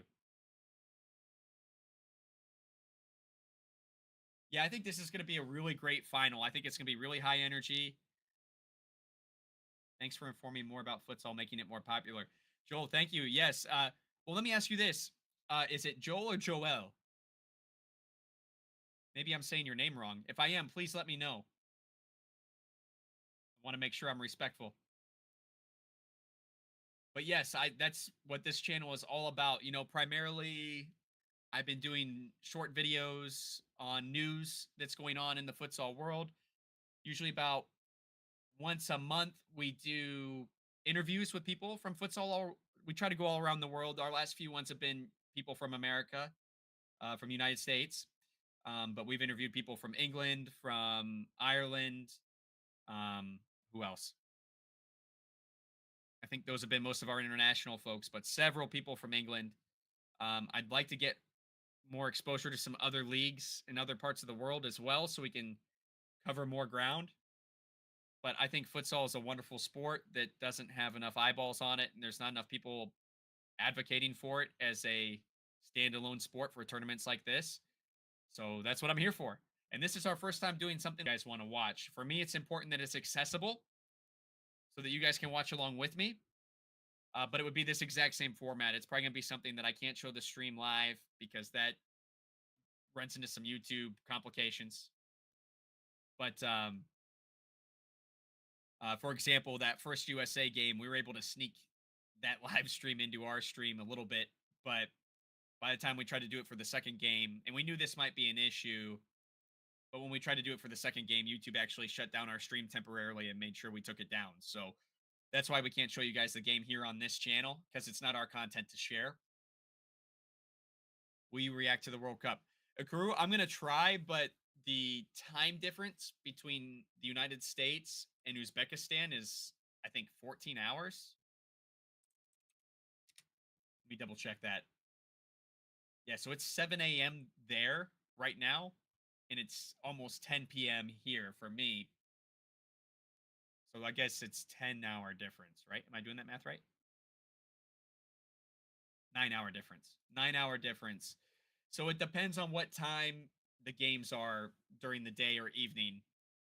Because I do work a real job during the day. This is just something I do for fun. Um, so if it's during my work hours, I can't. I kind of don't want my boss to find me online on a live stream when I should be making him money.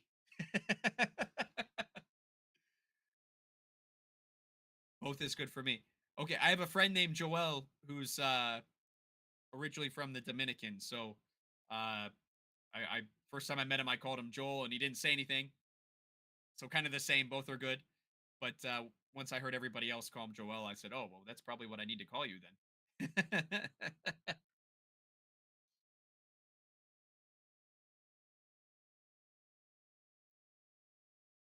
All right, guys, we've got about 5 minutes before the next game. So I'm going to take a real quick break here. I need to feed the fish in the background here. I'm going to refresh my water for the second game, and then I will be right back. So I should be back in plenty of time for this next match. But feel free to hang around, talk in the chat. I will answer any questions, and while I'm fixing up the fish tank here, if I see you guys have made comments in the chat, I'll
Hey.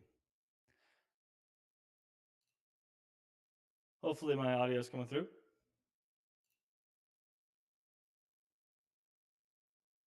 We'll just wait for Jake to get back.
All right, guys, here we go.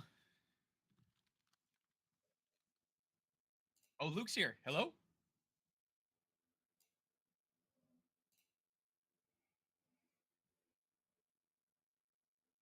right, hang on a second, guys. Hang on a second.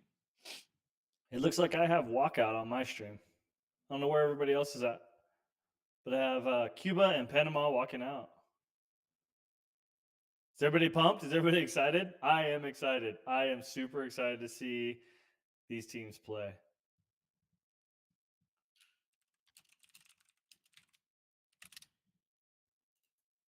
All right, let's see if this worked. Hello?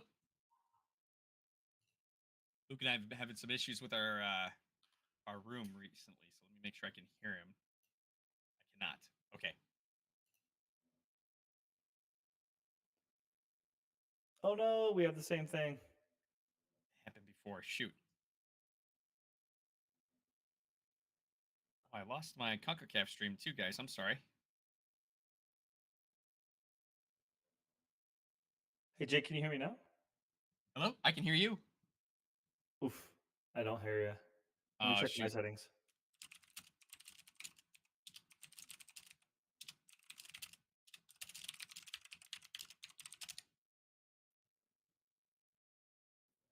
All right, we'll get this sorted, guys. Don't worry. Ikuru, yes, today is historic for someone. I'm excited. I love this kind of stuff. I love seeing fresh faces.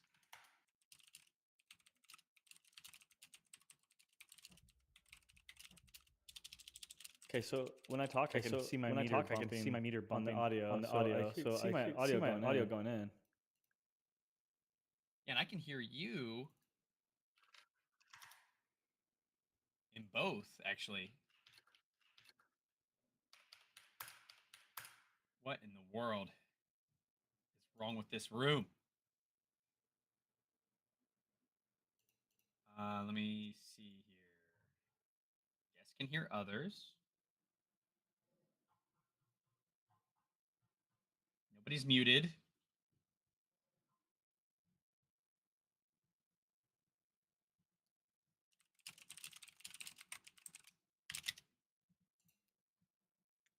Huh.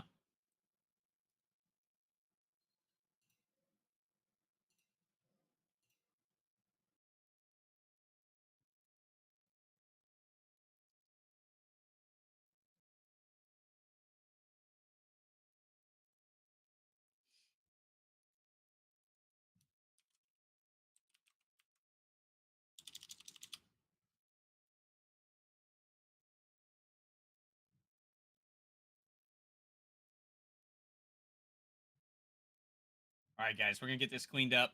Excuse me for sniffling.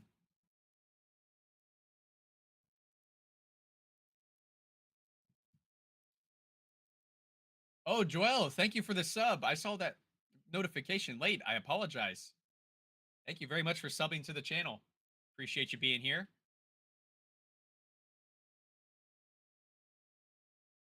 Do you have a favorite player? My favorite player would have to be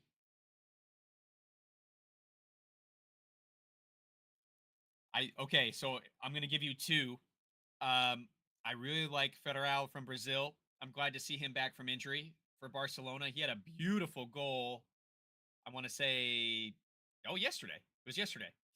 And then I'm a real big fan of a player for San Lorenzo. His last name is Costose. That is their fixo. So my favorite pivot is Federal over in Barcelona, who plays for the Brazil national team as well. And then Costose for San Lorenzo in Argentina. He's my favorite defensive player.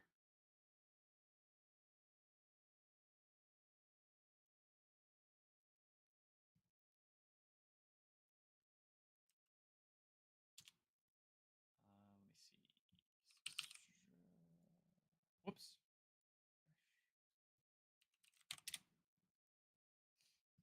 Uh-oh.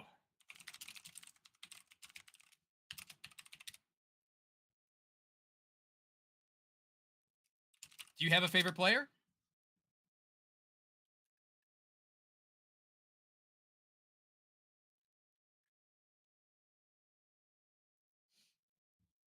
U.S. referees for the final. Interesting.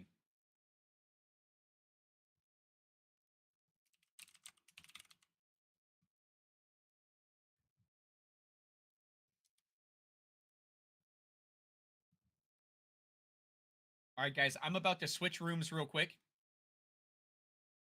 So once I do, you guys will see a blank screen for just a moment, but we are still here, and we'll switch over, okay? I'll see you in just a minute.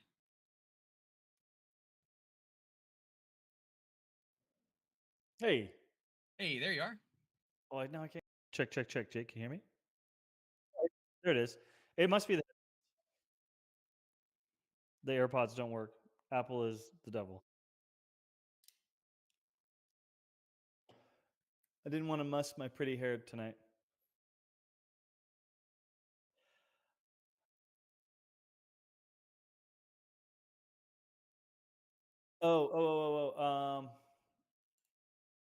This one here.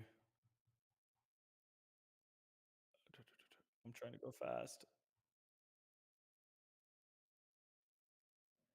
I think it is this one. Copy link. Paste link. I think it's that one.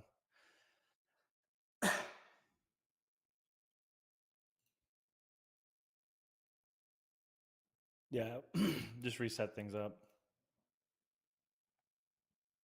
Okay, I think we're back. All right. Who can see us? Hey, look at us. We're on TV. Woohoo!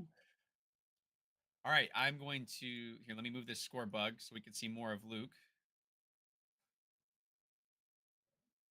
Lock. Whoa! There we go.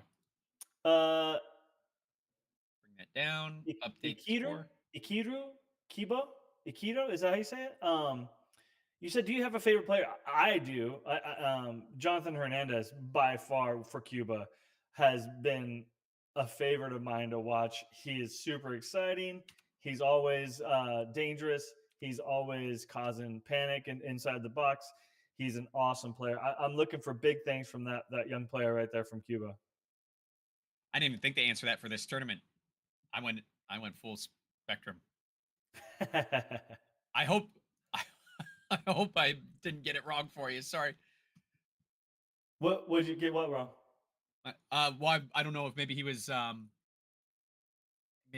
about the tournament, and I just went. Favorite player. Favorite player is Falcao, and my team apart from my country is Argentina. Oh, cool, nice.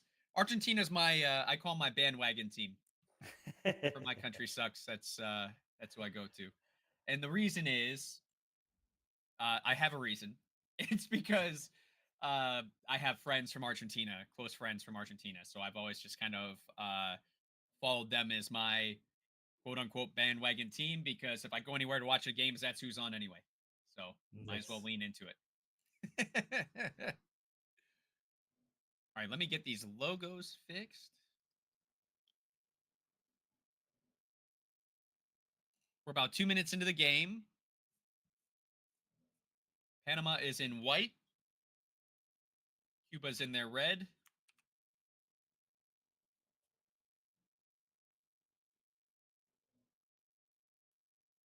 Luke, did you catch any of the third place game?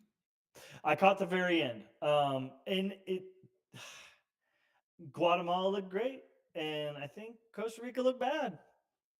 Yeah, they were struggling a little bit the whole game. They had like some fleeting moments that looked good, but not like ever a full package. It seemed like I don't know. For a Costa Rican side that doesn't score a single goal, I mean, you have to think that they're going to go back home and look hard at some tape and look hard at themselves and wonder what do we got to do. They did get the qualifying berth to the World Cup, but between now and September, Costa Rica has some homework to do, and I think they know it. Mhm. Yeah, I agree. Ikuru had asked earlier before you got on Oh, if we thought that was that a failure for Costa Rica during this tournament that they, ended that it ended the way it did. And do you think that that's considered a failure for Costa Rica on how they performed this tournament? well, here's what I don't know. I don't know Costa Rican futsal well enough to understand who exactly was on the roster. So if this is Costa Rica going into this tournament with a young squad to get some chops for some players, It then wasn't. that's by all means that's a successful tournament. Um, is this a Costa Rican side full power? Yes, that's a disappointment for a full power squad. And I kind of gave him a wishy-washy answer and said that, what it Oof. as an outsider, the success is you still got that World Cup berth. You got the ultimate goal, which is a weird thing about this tournament is there's multiple prizes you're playing for. Right. So what's more important to you, winning the tournament or qualifying for World Cup? But my wishy-washy answer was, if I'm from Costa Rica, then I'm probably seeing this as a massive failure. Right. I think that Right. I think if I'm Costa Rican, I expect to be in that final. And if I Right. get upset in the final by a spicy team, then fine. But but as an outsider, as an American watching, and I think Costa Rica, at the end of the day, got what they deserved, and they got the qualification for the World Cup. Right. It seems that Costa Rica was satisfied with qualifying for the World Cup. Yeah, Ikuru, you're right. I think and I'm sorry I'm eating on stream, guys. This is probably not very. I'm sure a professional streamer would tell me not to do this, but uh, it's it, it seemed like they were okay with not getting any hardware out of this, especially at the end of that game. They were kind of content with Guatemala just burning the clock. Well, And here's a take for you. To me, it's a Guatemalan side that showed exactly like they've been showing all tournament. What Guatemalan team are you going to get? mhm, You don't know. From half yeah, to half, from game to game. Uh, this this this tournament, or excuse me, this game, they came up with a full package from whistle to whistle. Guatemala were dominant.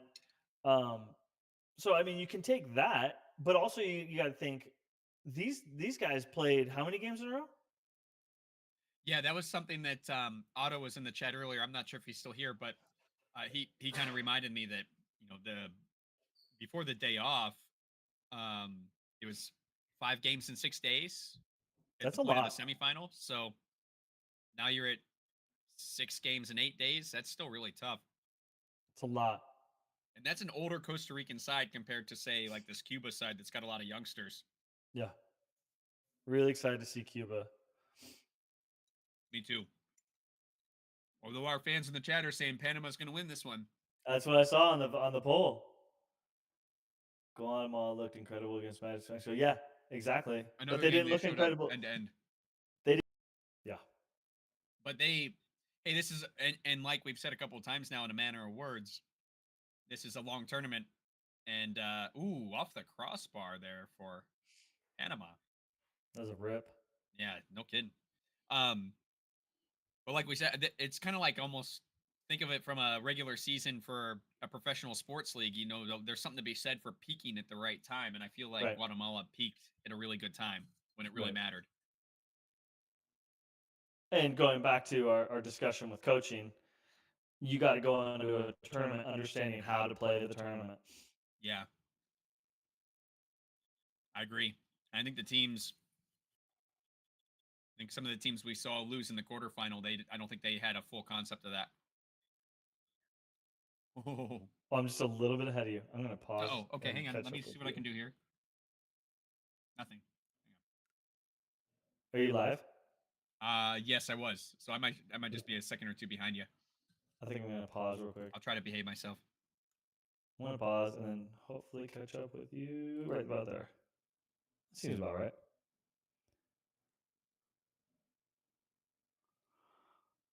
Um. Oh shoot! I lost my point. I was gonna say. Sorry. No, no, no. I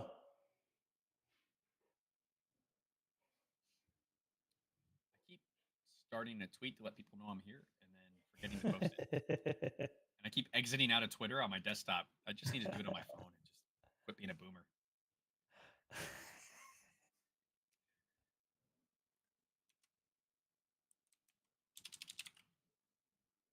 Oh yeah, I was gonna say if well, number one, I got futsal shamed by Jake, so Wait, what? I put on my futsal gear this stream. Oh, did you? Let me see. Hang on. How have I not noticed? Hey, I got my yes. seven sons on. Got my seven sons, and then I that was almost a wore shout that. for Otto. I heard Otto was in the chat, so I was gonna pander a little bit. That's right. The reach of the Seven Sons and the Vulcans goes beyond Ohio.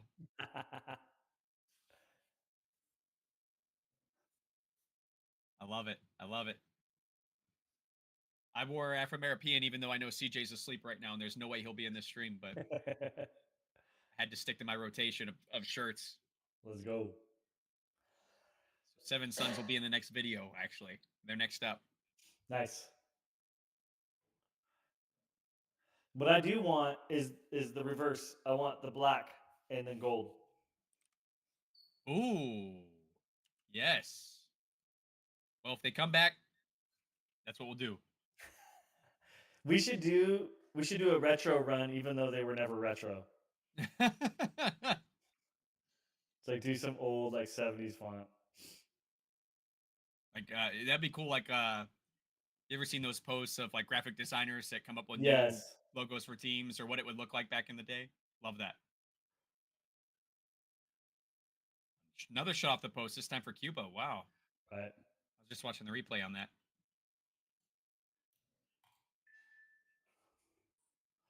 Martinez is a beast, man. He's breaking ankles and taking shots. He's been such a solid player for Cuba.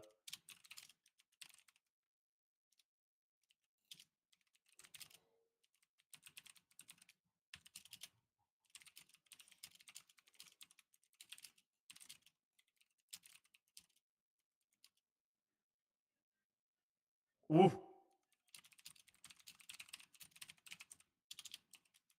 He's been great. I haven't been able to listen to a lot of it because the way I've set this up, I kind of have to mute the game stream. Yeah. But he is so good on the mic. So good. So good. Super knowledgeable. Knows what he's talking about. For sure.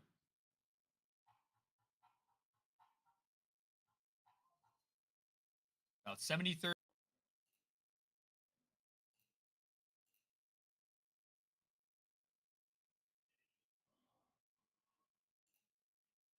It's been a great game so far. Quality chances. The pace Ooh. was in this game, I think, is definitely faster than the third place game was. Right. That turn from Panama. Deadly. Yeah, that was nice. This Panamanian side has been really strong in the back on defense. So it's going to take something special for Cuba here to break through, I think. Right.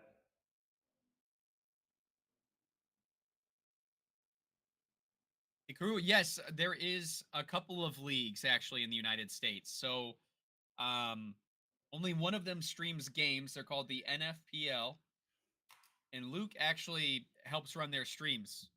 So, if you guys want to tune in and catch some US futsal, there will be a game tomorrow night. Luke posted a link to their YouTube in the chat, and it's a That's just semifinal the web match. page. Oh yeah, that's a link to the page. Yeah, but if you go there, you can set up the notification for the stream. There's it's already scheduled for tomorrow, or you can set your notifications for the channel if you want, however you want to do it. All the Um, socials for National Futsal Premier League should be on the web page. Perfect. Yeah, so you guys will be able to follow along there if you want.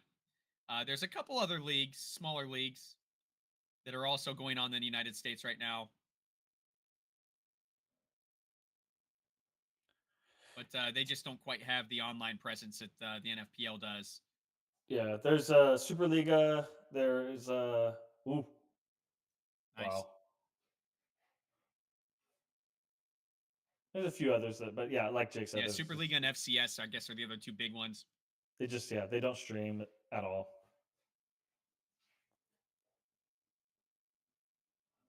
Hard to follow something you don't know what's going on. Yeah, I agree.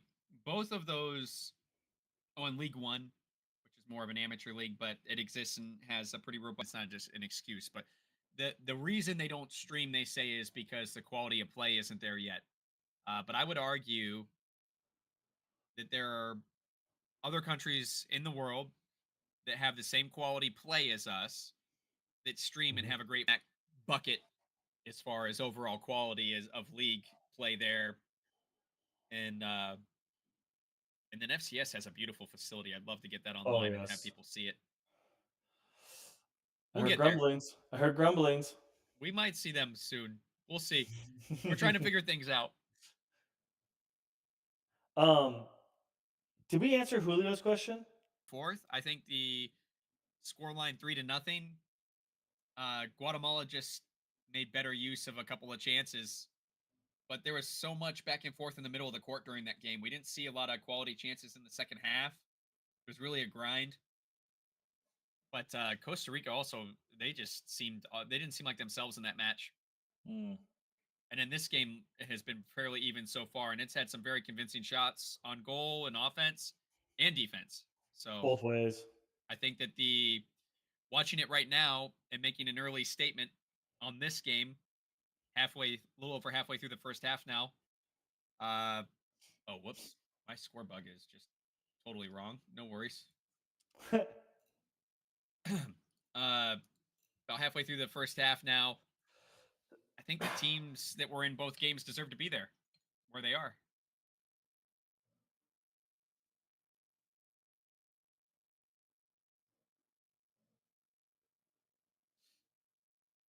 Yeah, Akuru, you were asking about the United States having a futsal league.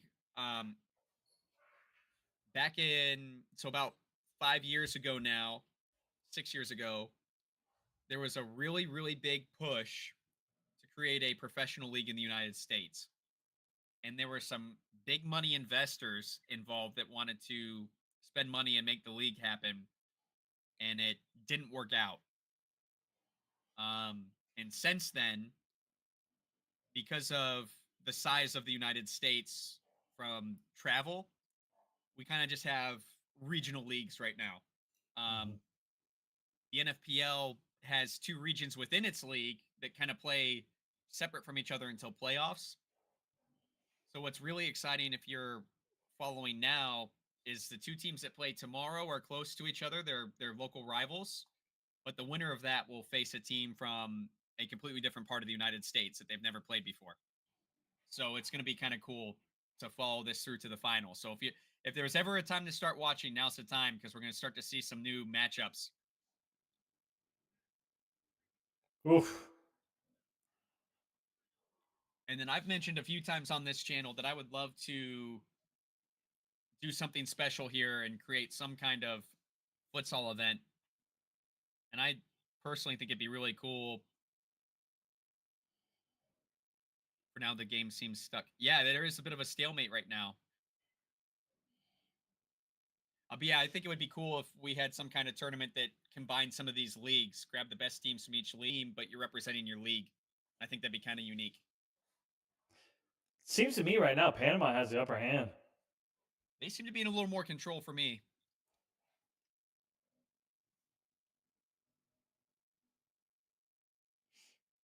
Keeper just had to come up big twice in a row for Cuba. I like this keeper too. Yeah.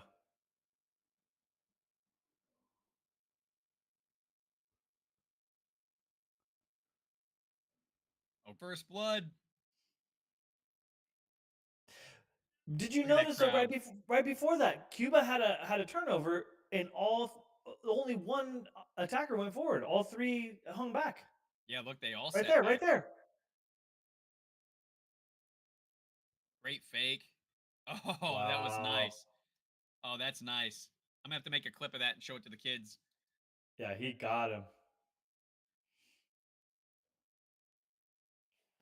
Wow, wow, wow. Ruman. Ruman. Let's see here. Millard? Millard. Milord. Oh, yeah, Milord. Yeah.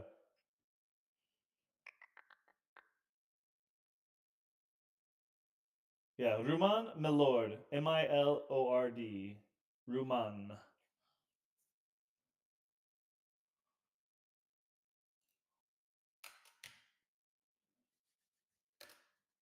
Well, well, well. And they're on the front foot again here. A lot of good pressure from Panama offensively.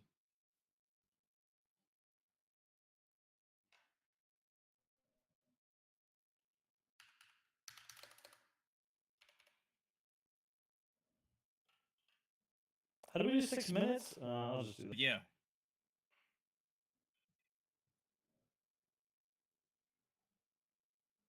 Surprised to see U.S. referees handling the final. Is that who it is? Yeah, two of the U.S. officials are on the court, I think, and then. Well, they probably feel bad for the U.S. because they can't play futsal, so they have to ref it. Well, that's why I'm surprised that it kind of goes full circle with the crew's question. Is I was saying earlier in the stream, the United States really doesn't have enough futsal going on at an adult level for these referees to get a ton of experience without traveling out of the country. Well, I was going to make this point, and I thought of this when I was watching the Guatemala Costa Rica game. To me, it looks like Guatemala's national league is paying dividends. Mas Futsal is actually making a difference for the Guatemalan futsal, the national team. Man, I wish I could knew that guy's name that's doing the show for Mas Futsal. Oh, is that link you sent me with the reviews? Yeah, they do a really good job. They stream on Facebook, which I don't like, but they actually do a really good job. They have a lot of talk shows. They have a lot of coverage. They stream a lot of games. Really great stuff they got going over there in Guatemala. Seems like a lot of the Central American countries prefer to stream on Facebook. Costa Rica seems to do that as well. I know just culturally, social media is a lot different from country to country. Sure. Yeah. That just might be where the viewers are. Yeah. Because like when I was in Brazil, everyone communicated via WhatsApp, and this is the first time I've ever heard of it. Yeah, I do a lot of WhatsApp with my Latino friends. Yeah, they really like WhatsApp. 24,000 people watching this game right now. Let's go. That's awesome. Whoa! You gotta feel like Panama's knocking on the door for another goal here any minute. They are in the driver's seat right now. Cuba's got to get out of their own half here and create some offense. Apologies if I distorted the mic. What's that? Apologies if I distorted the mic. Oh, no, I don't think so. I think we're okay.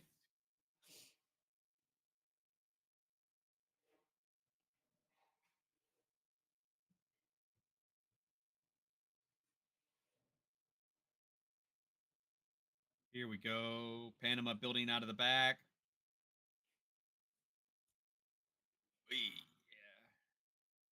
I think that one might have been baited a little bit, but it's a foul. Forced the contact. I think that was smart. Collect an extra Right. foul there. Really not any options on that side of the court, so.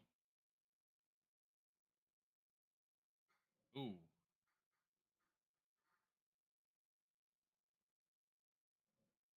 I am noticing a lot more arms up, though, for Cuba in the last few minutes. They're coming in with their hands up a lot higher than they were to start the game. Yeah. Wow. He had I'm him surprised wrapped he up. let that go. That was a lot. I think that might be the equivalent of getting mugged in front of a police officer. That was something. Hands all over him. Holy smokes. When do you think we see Jonathan Hernandez pop up? He's Yeah, I've been not seen him quiet. yet, have I? He's quiet. Ooh, I think that went out of the back of the net. I think that was a goal.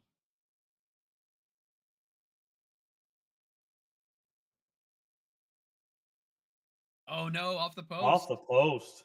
Oh, wow. Wow. Panama are like, They are dialed in. they are. Is Jonathan Hernandez even playing?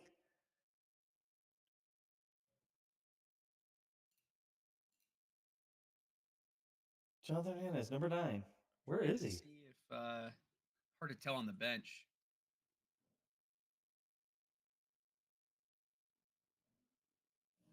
Huh. In Panama, we do not have professional futsal league. Yeah, that's What's not unfortunate. stable about it? Do you have an opinion?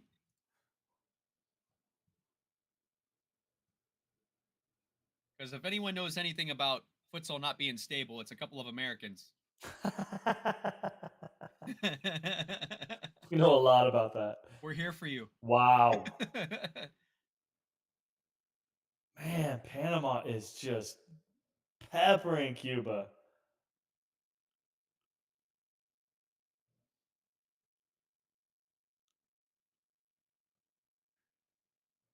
Wow, really dissected him on that corner. Oh, they did.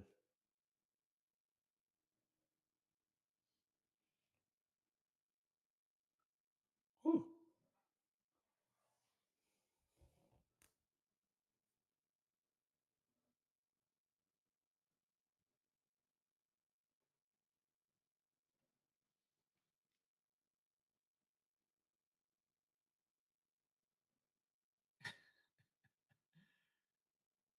It is super strange that Jonathan Hernandez is not playing, who scored a hat trick, I think, the game before last. I think he scored the game-winning goal last game.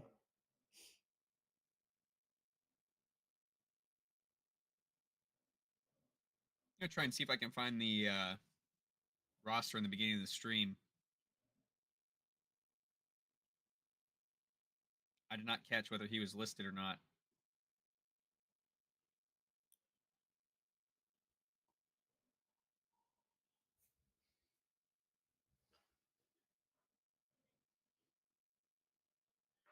Got him.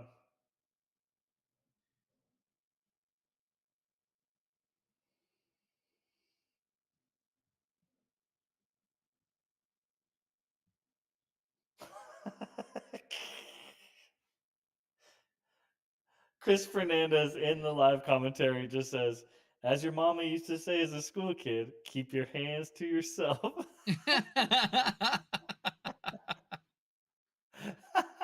Chris has been great. He's been good. Oh my gosh, that's hilarious. Okay, here we go. Cuba.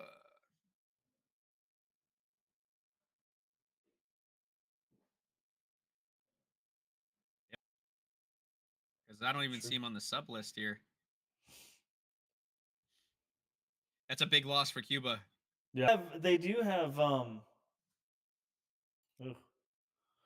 They do still have Martinez in Cuba, who's a great player. Oh yeah. Timeout for Cuba here. 2 minutes to go.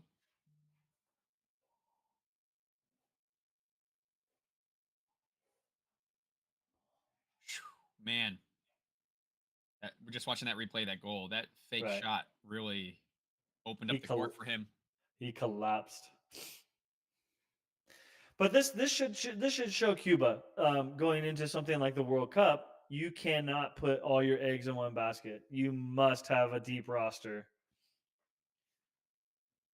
Yeah.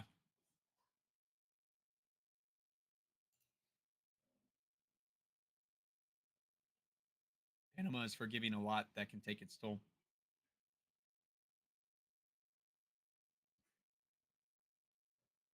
Is that comment in reference to the league, or is that a comment in reference to this game that we're watching now?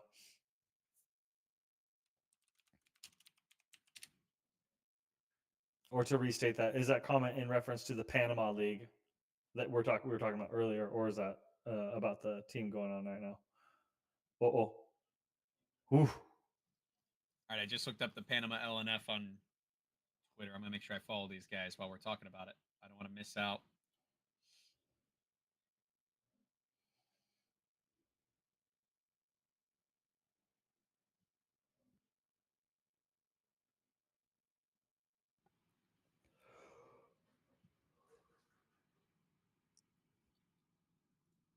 Wow. Not what I expected from Cuba. They seem a little flat. Yeah.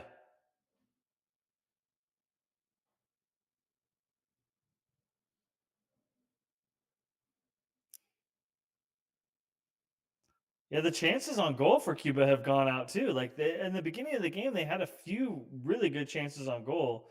It has turned into nothing. Mm-hmm. Yeah, you're right.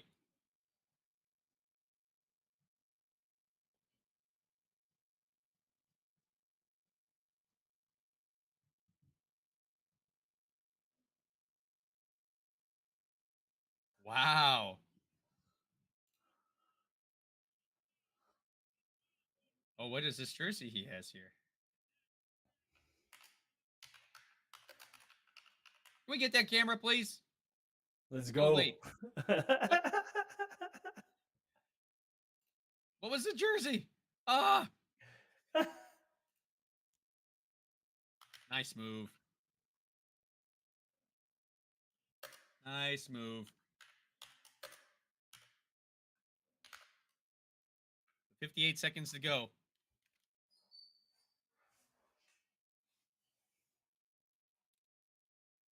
Martinez has been very influential in their campaign in this too.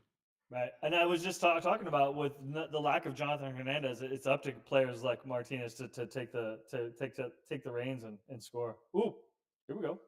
Fourth foul, dangerous spot. I thought it was hilarious that he went down clutching his shin, and as soon as the whistle blew, he got jumped up and started clapping.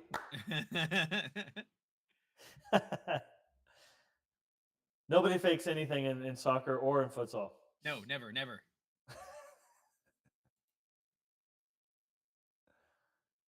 my bit rate? You gotta be kidding me if it's gonna go. Oof. Imagine that swinging momentum. Right. I was like, you gotta be kidding me.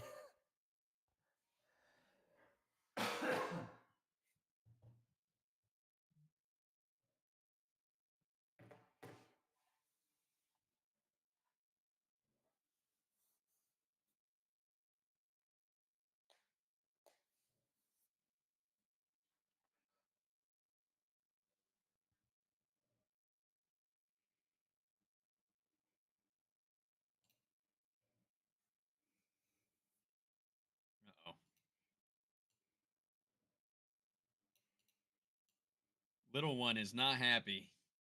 Are you hearing her? Yeah, and she's on the second floor and I'm in the basement and I have noise canceling headphones on. Oh no. I thought I was hearing things. It was like, oh, surely that's just like almost like a phantom vibration from your phone in your pocket. And so I thought, oh no, it's just like some internal paranoid anxiety or something going on. Nope, just got a text from the wife. It's like, Spidey sense. Please ignore that. Sense. I'm taking care of it. Jake thought he was hearing the U.S. team crying all the way home from Nicaragua. That's not true. They don't care. I wish they cared That's enough to true. try. They don't. I have no respect for. Oh man, we are just ruthless on US. I, good. I hope they hear it. Good. Yeah. Hear us loudly. Yeah.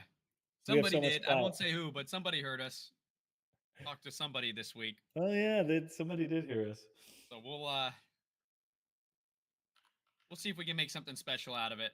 There's a lot of broad discussion going on and bouncing ideas and trying to figure things out. So uh as far as what is the landscape of futsal in America right now, where do we Right. even stand? Where do we even start to fix it? Well, it's got to happen. Something's got to give. I mean, this is what we talked about. Hold on one second. I'm going to mute my YouTube stream so I don't have to listen to stock rock and roll music. We talked about it. Is in depth. When was that? Friday or Thursday? I think it was Thursday, Friday. yeah. Thursday. I think the conversation, which to me the ultimate thing that came from it with a league, uh, or do something with a national team. Uh, the more and more we wait to jump in the game as a futsal national team, the further and further behind we are. And the same goes for our national league for futsal. Pretty soon, MLS somehow scrapped it together, um, and pulled some pretty good moves to actually become a semi-relevant league. We used to be a laughing stock. Now people like Alfonso Davies is going from Vancouver Whitecaps to Bayern Munich. So that's the possibilities, and I think we just need someone with or some people with the right you know connections, financials to put together a league, because I think what we said is soccer is popular, is making good traction. We 100% believe that futsal could carry that banner as well. Yeah, and one of the limitations we see now, of course, is limitations for a lot of countries, and I bet not knowing the situation that Akuru was talking about earlier, but making some assumptions. I'm sure a lot of it is finance related, and it's the same thing here. We can't make anything truly impactful on a limited budget. So we need to find some kind of investment or sponsor or something that can quickly take us to a next level. We need an injection of cash.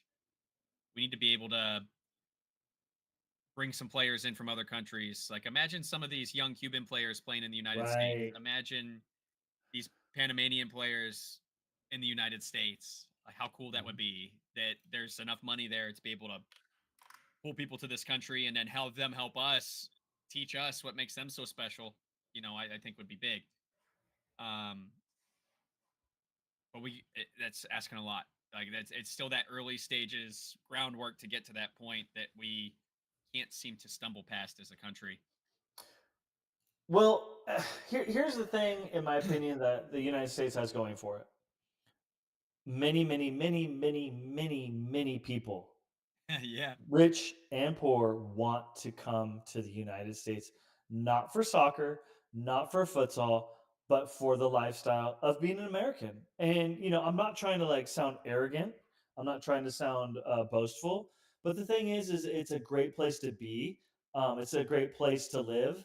Um, I know for a fact. I don't know if many people know this story, but is because he was playing at Newell Old Boys down in Argentina. Him and his family got held up at gunpoint. And he says, I'm done. I'm done. Soccer's not worth it. If I'm going to apply my trade, I'm going to take a hit and go to somewhere safe like the States. And that's how the Portland Timbers ended up with Diego Valeri. Probably one of the greatest players to ever play in MLS. One of my But the favorites. thing, but the thing is, I think, to a lesser degree, maybe not so dramatic.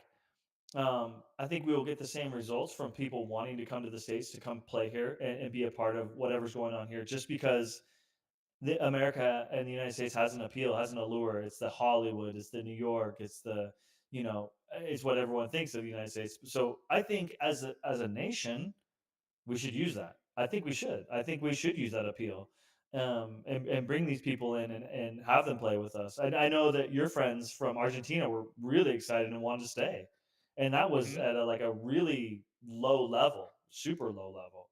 Yeah.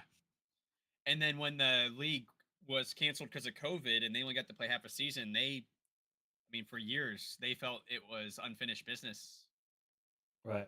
We got to go back. We got to be a part of that. And it just never, yeah, we're where we are.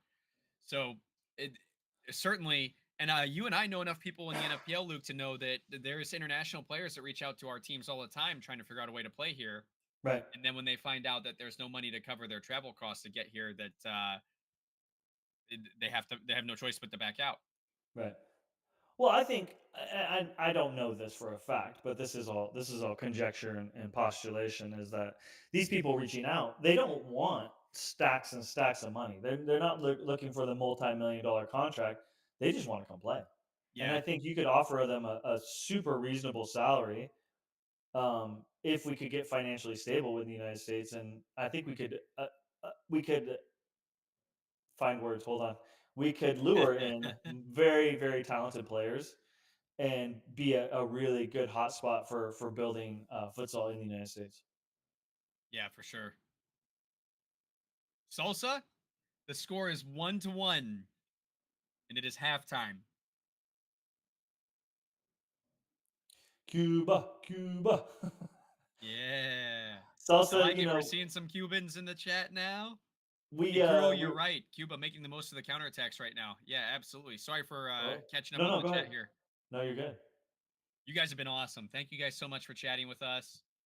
The For sure. community's really come out and supported these these watch parties.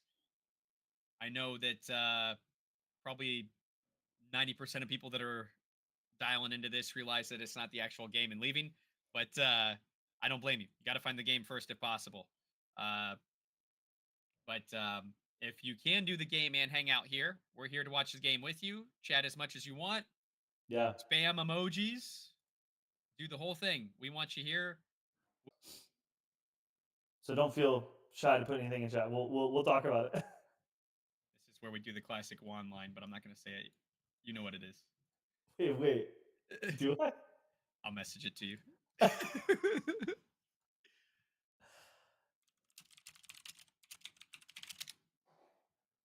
Uh-oh.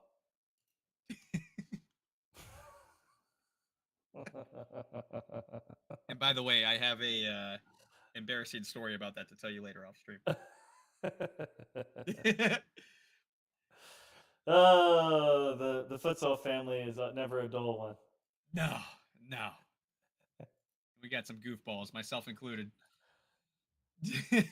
Right, right. We All right. I am going to very quickly step away, Luke, but I'll Yeah, not go be ahead. any more than 30 seconds. Yeah, Well, give me a minute. you good. You good. You good.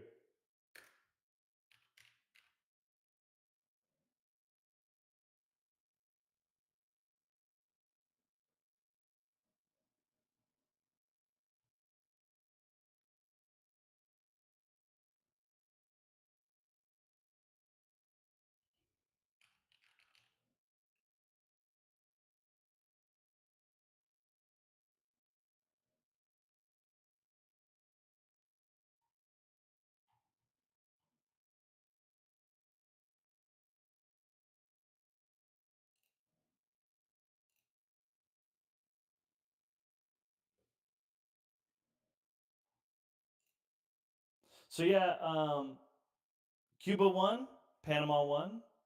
The goal scorer for Panama was Ruman Milford in the 6th minute, and we had Eduan Martinez for Cuba with about a minute left to go in the first half. So those are your goal scorers: Ruman Milford for Panama and Eduan Martinez for Cuba.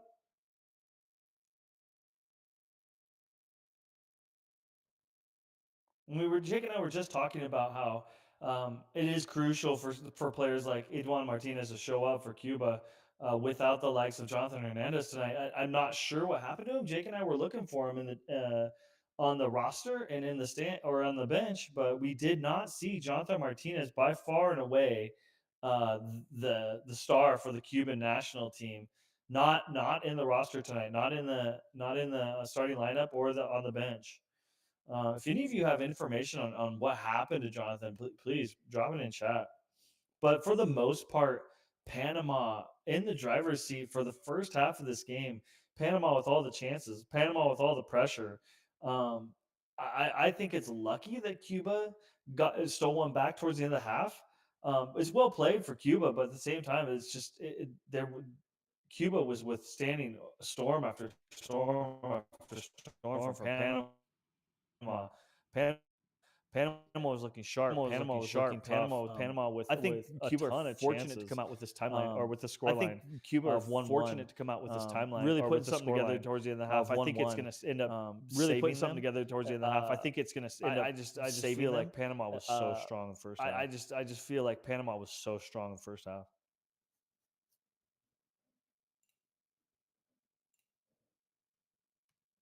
All right, sorry about that. You good? Things are rough up there.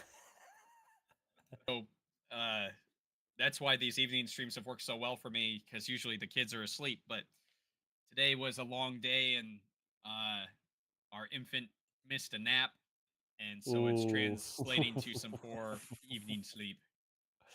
So we even tried to get her down for the nap, but we were not at home, trying to get her to sleep somewhere she was unfamiliar, so she just wasn't doing it.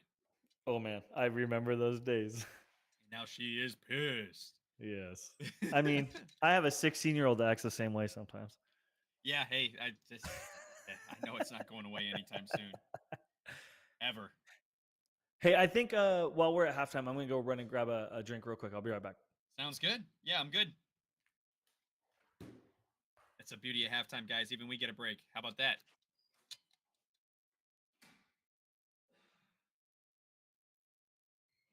So when I tuned back in, I heard that Luke was kind of giving you guys his thoughts on the game so far. So I won't redo that at the risk of repeating something he might have said and boring you to death. But yeah, post any questions you guys have in the chat. Anything you want to talk about? Any comments? Love to hear from you guys. And most importantly, I want to thank you all again for being a part of this and giving this a try. And I think that this little experiment on the channel has worked really well. We've had nearly 30 subscribers just from these watch parties, and we haven't even caught every single game, and we can't even air the game itself. So I think that says a lot about the futsal community and its commitment and its passion. And you guys are all a part of that. So thank you for being here and being a part of it. Certainly one of the biggest weeks of the channel for us here at Futsal News. So we thank you guys very much for that. Our traditional content is videos where we cover news. They can be anywhere from 5 to roughly 10 minutes long, depending on what we're covering and how in-depth it is. I do my best to put a video out once a week. I'm a little behind on that right now with all the live streams we've done and some other stuff that slowed me down leading up to this tournament. But I plan to catch back up. So you might see a couple videos a week here and there. Just kind of depends on how quickly the news is coming and how much information is behind it. If I can't give you guys a quality video, then I won't post one just for the sake of where we try and bring somebody in from another country or team owners here in the United States and talk to them, kind of interview them in front of you guys live. Wait, early goal for Cuba here. What just happened? Wow. Holy cow. What just happened? Cuba coming out strong. Look at this replay. Here we go. Deflection. Own goal. Good pressure from Cuba to force it. Bit of a gift. 1943. Wow. And that's an OG, right? Yeah, that bounced off of Alfonso. What's his last name? Let me look at the roster here. Mackenzie. And he's been pretty solid this tournament. Very solid. Alfonso McKenzie. That is and Panama looking to make quick work to get it back. But Oof. wow, what a couple of saves. This Cuban keeper is different from the one in the first half. This is Kevin Rica. I think the previous keeper was Leonardo. Kevin Rica was the penalty kick shootout hero for Cuba.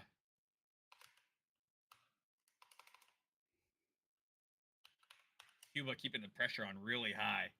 Not gonna let that own goal stand.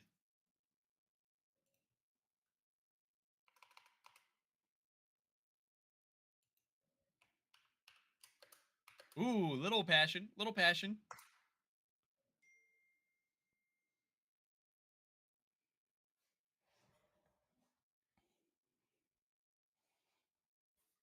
I was gonna sit down and do a little bit, but man, we're right we're right off the hop here.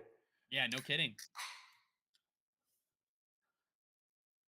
I was just All right, thanking chat. everybody for being here. This stream brought to you by Maison Perrier. Oh, zero calories, zero sweeteners. Just kidding. We're not that cool. So if someone from that company heard our quick pitch and you like it, then feel free to sponsor us for real. Send all money and checks to Jake at Futsal News. Man, I'm gonna have to put you on a W-9 or something at the end of the year. There's the goal for Panama.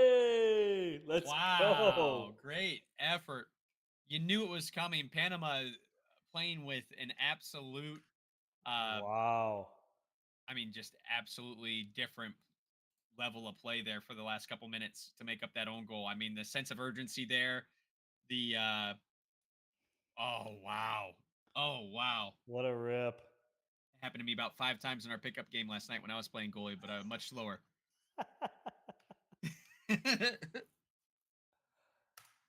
So Cuba now has to see if they can match this energy because Panama is coming in hot. HOTT.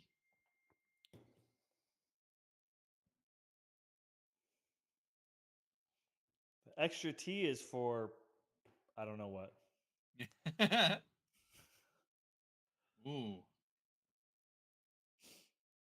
And they are coming. They're fired up. Both teams. They are. That own goal might have been the best thing for Panama. Right. Holy crap.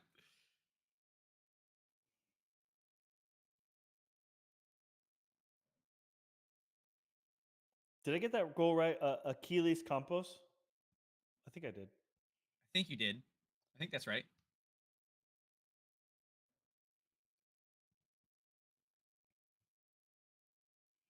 Ooh.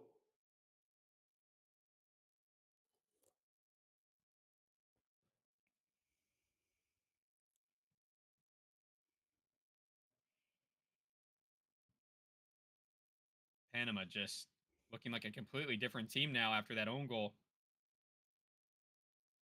They've changed the pace a little bit here, but not for long. Great defense. Ooh. Great defense there by Cuba to not let that through. Stay focused. Cheeky little back heel. Yeah.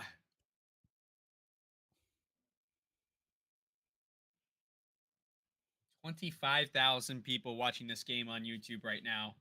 Man. Not 2,500, 25,000. 1,000, yes. It's a small city. Town. That's another, yeah, you're right. You're right. That's like my town and then some friends coming over to watch. Right. That's crazy to think about. That's a lot of people. Yeah. When you put it into perspective that way, that's crazy. Well, you should, and it's a 2.5 multiplier usually. Because like two people will probably be watching one stream. Yeah, you gotta figure. Well, and here's the other thing too: is that's just the YouTube numbers. That's not counting these television stations in these countries that are airing it as well. Well, some people might be watching on Fox. Oh, oh my goodness! Wow, that is very fortunate for Cuba. That's a that's a gut dropping moment for all Cubans. Goodness gracious.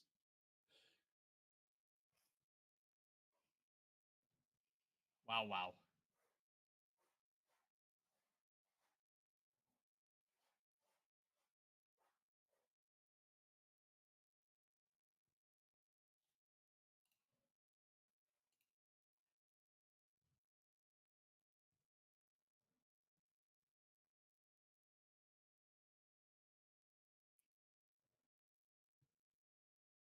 Okay, so Panama finds it very difficult to score if they are down on the scoreboard as if they are playing with their emotions. Chris Fernandez just says that Jonathan Hernandez is ineligible. It sounds like something like accumulation.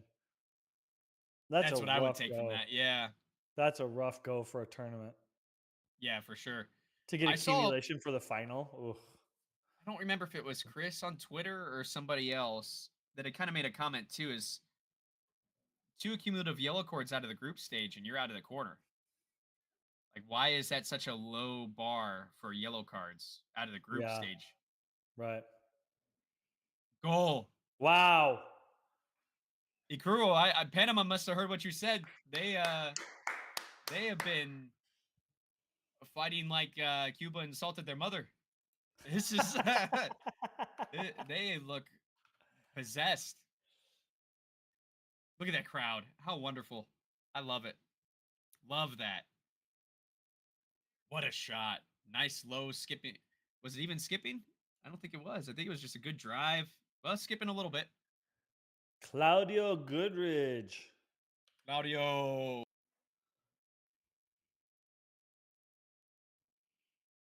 Really good match. Super good match. Uh-oh. Oh, Cuba. Come on. Starting to take some more risks, Cuba. Still a lot of time in this thing. Not necessary in my mind. I mean, we need to, if I'm Cuba, I say we need to change our level of intensity, but we don't need to change our game plan or force anything. Just tighten up. Yeah, just clean up the back a little bit. They've had a few wayward passes. Wait, did I get that wrong? I did get that wrong. Oh, I got to remove that comment. 1543 is what it was. 1543. And my copy and paste didn't work.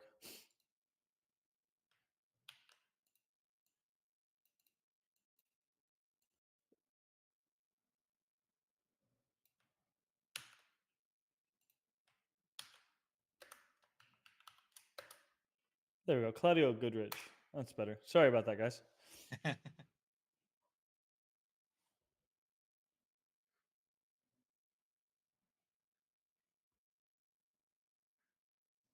You guys find that helpful in chat if I post in the goal scorer and the timestamp? I think it's a nice touch, if you don't mind doing it. No, I don't mind doing it at all. I am curious what the folks in the chat think. If that helps, especially not being able to see the game on our channel. Whoa. The most unnecessary bicycle kick of all time, but it was pretty. That was a good bike. Yeah, it's good. I mean, it was in his defending half, but whatever. Oh, look at this. Okay. Counter attack now, though. 2v1. Ooh, bad pass. Oh. You got to take advantage of a 2v1. Come on, guys. An unusual mistake from Martinez for Cuba there, I'd say. He's been very, very solid this tournament. Seems like a lack of concentration. The wing player possibly needing to drop in deeper so that pass doesn't get picked. Who knows? Yeah, I don't know the answer to that. Yes, it helps a lot, especially with the names. Cool. Okay, yeah, we'll keep doing it then. Cool. Thank you for chiming in on that. I think Alfonso McKenzie is feeling himself. I mean, he's limping off right now, but man, that guy is all over the court. He has been doing an bicycle absolute unit. kicks.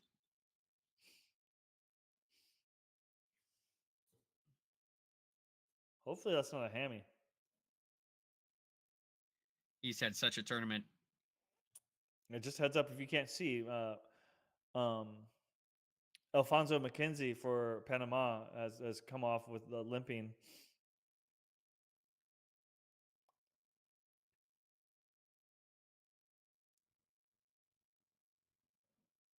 Oh, man, this is the worst I've done on our score bug. I think this entire tournament. It's the last day. It's the final. Clean it up, Jake. Cuba 2, Second half. Panama 3. Second half. It's his part. Oh, Oh, hey! wow. Cuba's starting to find some opportunities here. Hastily taken by Panama. I think they could have created something a little bit better out of that.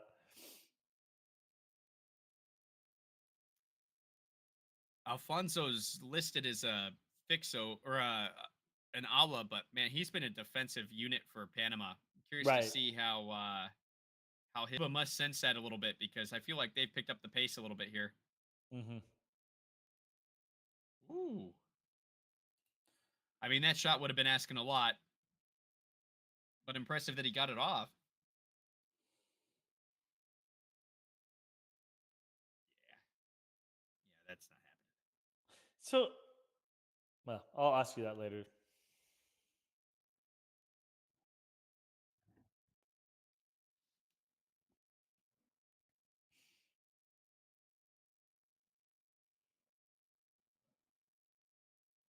Diego Ramirez is showing up in the second half here for Cuba, doing a pretty good job.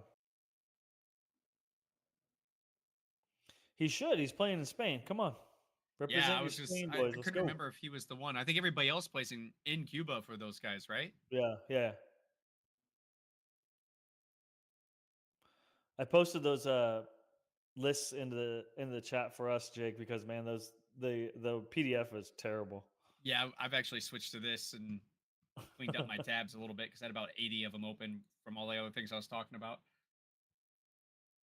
Jeez. Get like 4 ads a half. I wonder how many people. I mean, this is different because it's a final, it's a regional, but I wonder how many people would leave a stream like this because they get sick of the ads in the middle of the gameplay. That's something CONCACAF probably needs to consider You know what's adjusting. interesting? You know what's interesting is on the PC, I'm not getting any ads. That's I mentioned that earlier in the first game that was one of the downsides to the way I've set this up is I'm getting ads, whereas if I throw it on if I could find an extra laptop or something to play it on, I could probably be in a lot better shape. Do you want me to stream you a video window of this stream I have, or are you good? We're so far into this second game, I think I'm all right. I'm lucky I have like a Great computer. shot. Great save. Woo. Ooh. Sorry about that.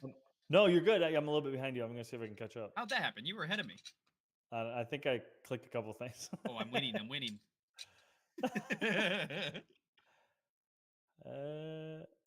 Do a quick refresh. Referee does not want to call many fouls. You know, Ikuru, so let me preface this by saying I would never be a referee. You cannot please everyone. It's impossible. You cannot you're just never right.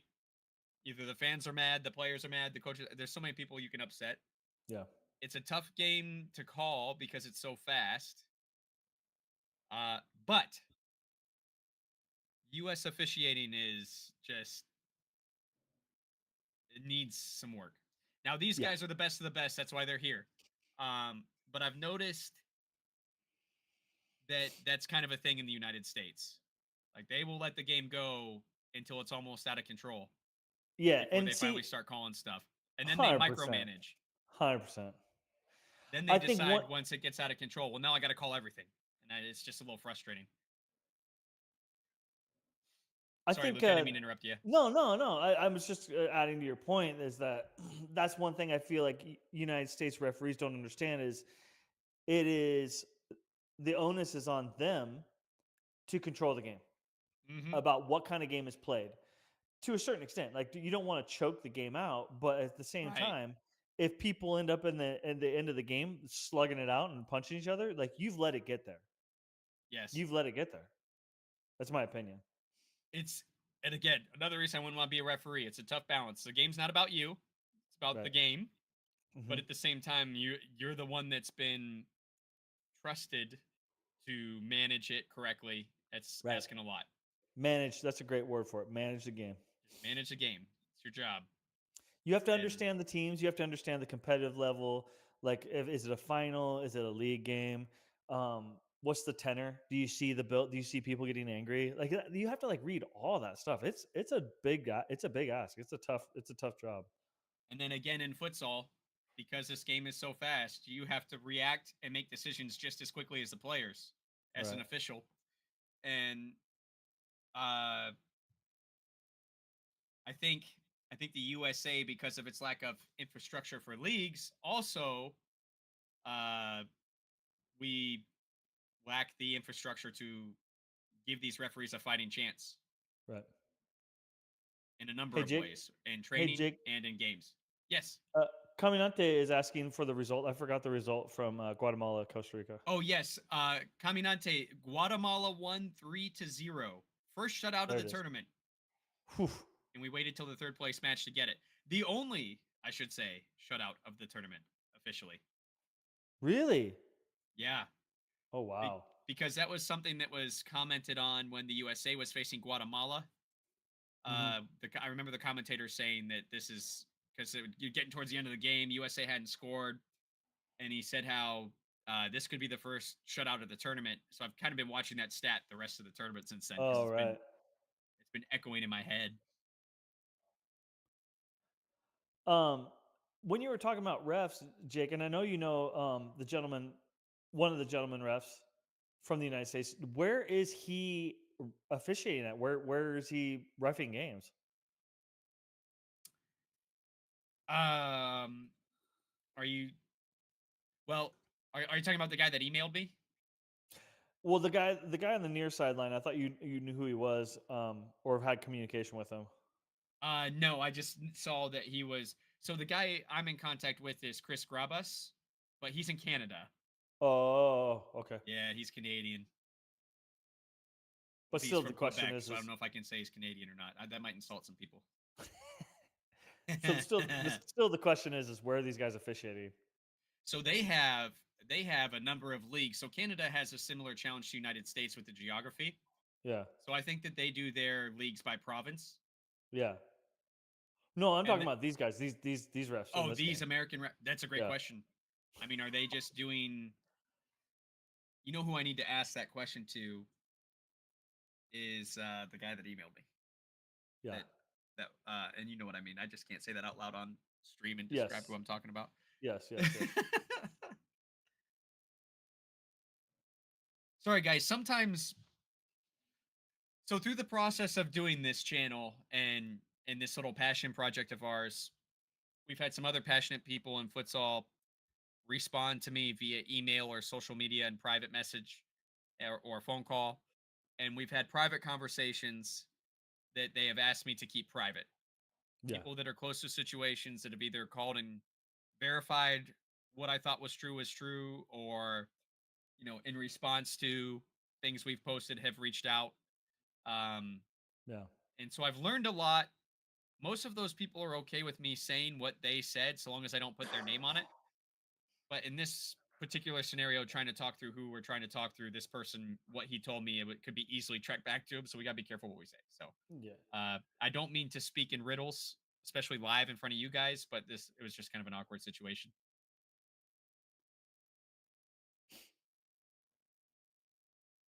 Cuban team looking a little frustrated right now.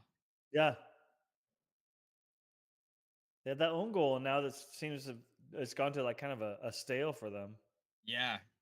Panama with a massive burst of energy to get that goal ahead, too. Right.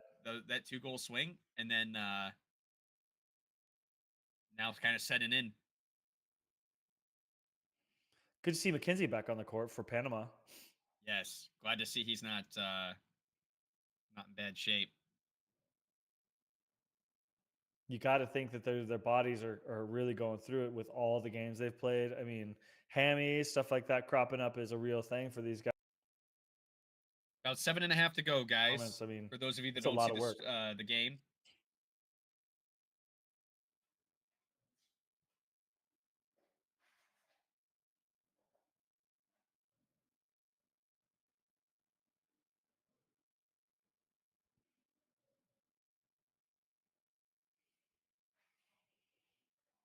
See, like that right there is kind of unusual for Cuba. Like, unusual for them in this tournament to sit on the ball and not be moving. Right. And we saw a little bit of static play there. Is it tired legs? Is it frustration? Both. And then that was a risky pass out of all that too. Right.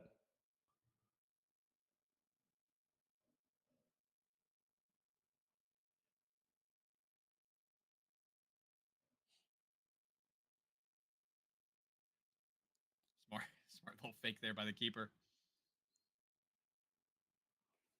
The first two teams in futsal are now on the floor.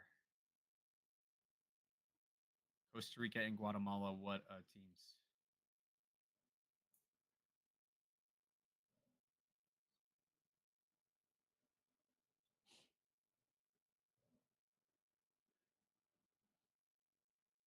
Oh, what do they do there?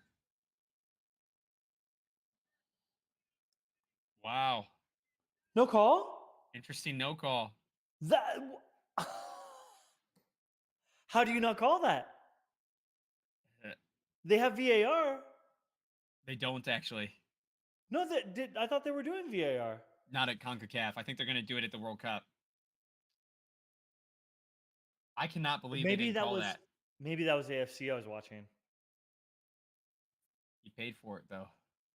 Panama were out a lot of first half with pressure. That makes Cuba have more freedom with the ball. Okay. Yeah. Okay, I see that. I think you're right, Akuru. I think Panama maybe made a tactical effort to get as far ahead as possible early. Now they're kind of setting in. Although here's some good effort. Look at this. Look at this. Panama with an absolute gift of not getting called for a PK on that. And now they've scored. Wow. Panama. Look at that. So, Akuru, I was just agreeing with you because I thought the same. And then suddenly they got another burst of energy there, didn't they? Kind of picking their moments to really press hard, real hard. Making the most of the energy they have left. What a swing in momentum.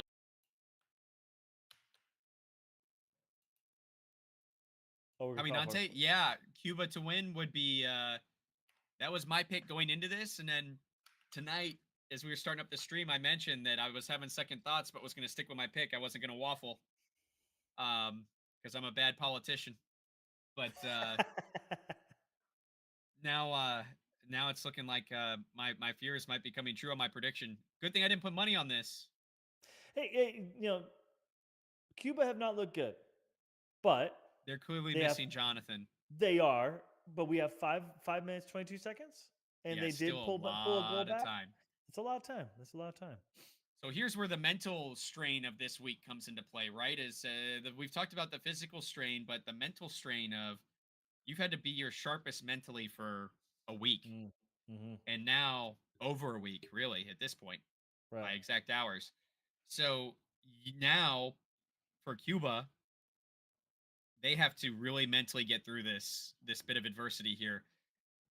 In my mind, a no call on that challenge from the goalkeeper that was favorable to them, or to Panama, and then Panama scores shortly after.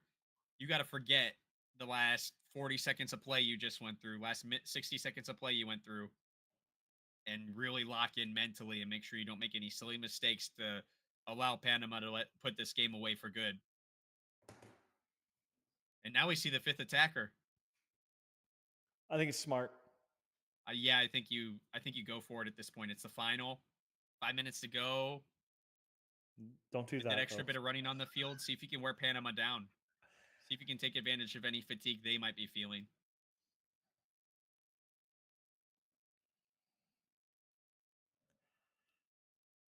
I was about If to you say can, to Akuru, I think that Panama has allowed Cuba to keep the ball longer than they did in the first half. Like they've just been a little more um, patient about that press, and then they saw a chance in Cuba's own half, and that's when they pressed super hard. Like, okay, now we can do a quick burst to make the most of the energy. screaming at his players. Trying to wake them up. It's Oh now or no. never. You got a fifth attacker on the court. You got to do better than that. Right.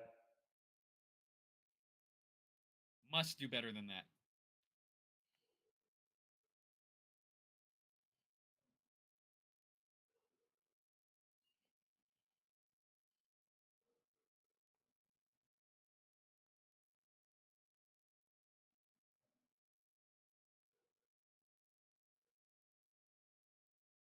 Just over 4 minutes to go here, guys. Do you think that the expectations for the CONCACAF teams for the World Cup are in order of their position in the tournament or according to their history? Hmm. That is a very interesting question. I like Yeah, I that don't know. question.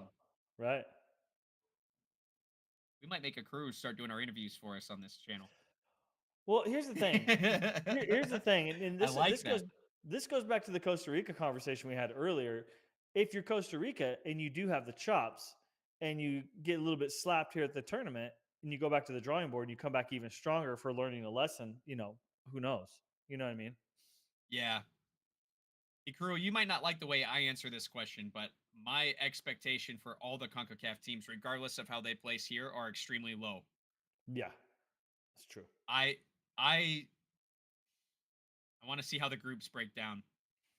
But I think it'll be very difficult for Oh! Am I ahead of you? I'm sorry. Oh, wow. No, you're fine. I was just waiting to watch it. There you go. Edouan Martinez leading the way. Edouan Not Martinez quitting. leading the way. His energy is palpable. But Ikuru, I think back to your question, I think it's gonna be very difficult for CONCACAF teams to come away with points at the World Cup.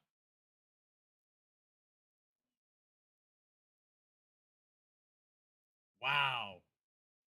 Well done. That was at Edouan what, Martinez 320, told you. 319? Are we calling that 319? Okay. Yeah, let's call it 319. Thereabouts. Guys, we are the unofficial streaming partner of CONCACAF at the moment. So. The Our stream brought to statistics you might not by be perfect. CONCACAF and Perrier. And Perrier, yes, of course. Shout out. Shout out Afro-American. Make sure you watch your CONCACAF futsal and drink Perrier sparkling water. 0 calories, 0 sweeteners. This tournament belongs to FIFA. Dude, FIFA should be happy with how this is going. This is a very entertaining tournament. Right. The final has 38,000 people watching it right now on YouTube. Yes. Not counting any television numbers. Right. This is, for me, a successful final, especially in CONCACAF. I mean, those are the kind of numbers you would see in a Brazil versus Argentina match down in South America for watching. And we've seen it. Yeah, so this is great. This is really good stuff. So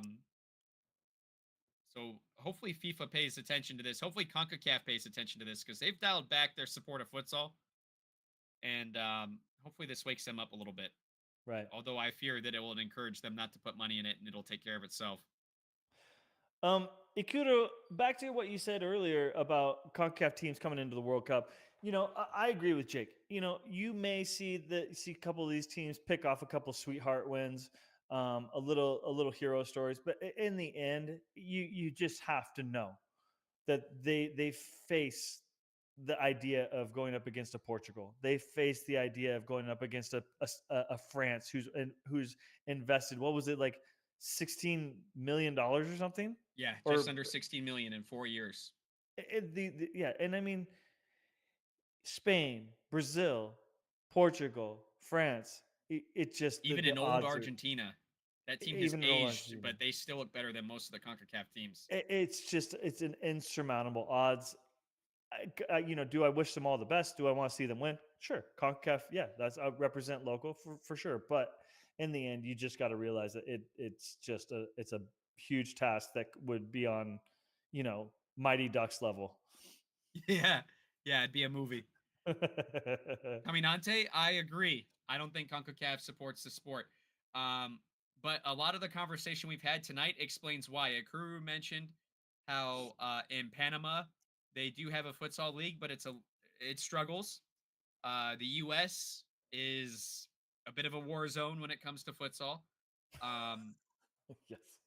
None of these countries, with the exception, I believe, Costa Rica, probably have like a professional league that I'm aware of.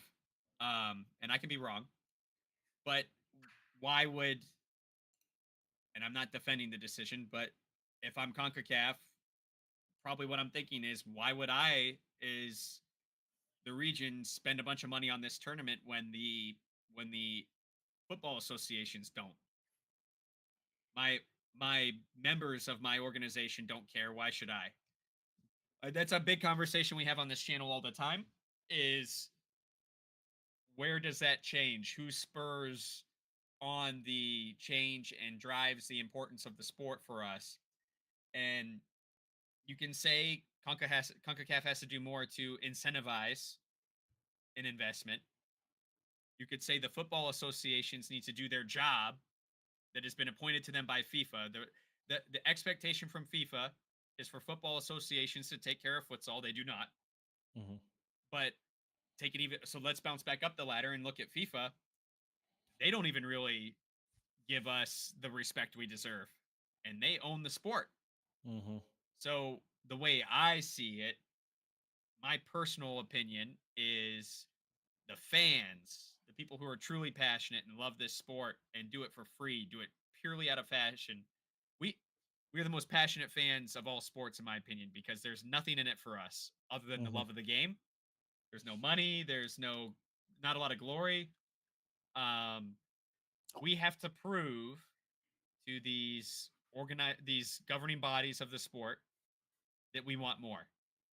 So seeing 38,000 people watch the game live, seeing guys like you here chatting about it with us, our watch along party 2 days ago had 2,700 people come through, and I think that says a lot about proving that there's a reason to invest in this sport. Now we just need to get louder and do things to build the foundation together as the passionate fans, so someone ahead of us later can make it something special. So, speaking, Jake, earlier you talked about the numbers watching the YouTube channel. I strongly believe, and I've talked with Jake about this tons, is that I strongly believe that the future of sports is not television deals. It is not television deals. The future of sports is streaming online with chat like you and chat like on Twitch and chat with like on the TikTok or whatever. That is the future. And I really feel deep down that if futsal can somehow manage to capture this new wave of media streaming, they can pave their own way and do it without, the big contract deals, and we can pave our own way just with fans. I strongly believe that. Investment, not too much, but some money, don't you? Yes, Caminante, I do. And I think it's a shame that CONCACAF doesn't put more money in than they do. In fact, this year they cut funding to the teams. So it's only getting worse right now. And it's because within these countries we're not doing enough to Oof. stay afloat, I think. Wow. Dude, this Who game else is but on Alfonso pushing the back and envelope? forth. Less than a minute to go here, guys. 1 goal game. I think that the majority of players, especially in Central America, play on neighborhood courts. If this sport was supported more, we could compete better. Ikru, you know what I love about that is the roots. That's the nature of our sport, right? Is it was born in the street, and I love that part of it. And I think that that is a very important aspect of our culture as a futsal community. But you're right. There needs to be a place we can take it from there to make it more legitimate in the eyes of the world and in the eyes of essentially the businessmen that get to decide whether we get supported or not. There's no, we got to kind of think of it from the business aspect as well and prove to these guys that we're willing to spend money or in time to do this. Whew. Wow, this has been really close both ways. And while we were chatting with you guys on that point, I didn't want to interrupt it because it's a passionate thing that is really the reason this channel exists. So I didn't want to interrupt it, but notice the Cuban bench in that timeout was very animated, very fired up. They're not ready to quit. And there's 17 seconds for some magic here. Possibly.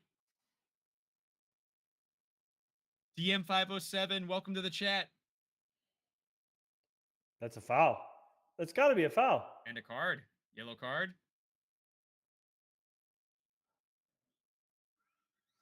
I mean, I think it's smart. It's a smart foul. I mean, at this point in the game, 12 seconds, you're not in foul trouble.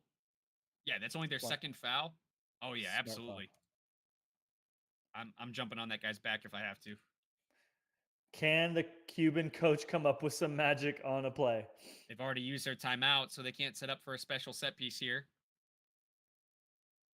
Looks like their fifth attacker is going to be on point. Really spreading out here. Oh, my goodness. Oh, guys, you can't ask for more than this. This is such a dramatic ending. Ah. Can they tuck a goal? Neither of these teams, like I'm happy to be here, and just for the love of futsal, I don't technically support either of these teams, but my anxiety is rising right now during this thing. Smart play there to kill the clock. Was it enough? Yeah, there we go. Panama, guys, are your CONCACAF futsal champions. Well deserved. Well deserved. Well Wow. deserved, well played. Guys, what a nail biter at the end, too. What do you think about that? Oh, and I, again, did not update the freaking score. 4-3 was the actual final. I apologize, guys.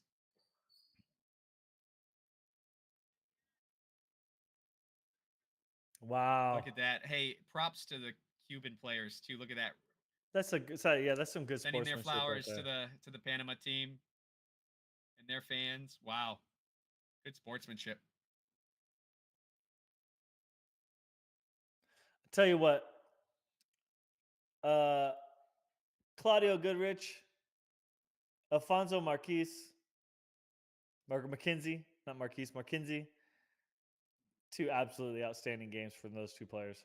Yes, really showed up at the end when it mattered in this semifinal and final. From defensive half bicycle kicks to scoring 2 goals. What a performance. Wow, look at this, guys. Amazing.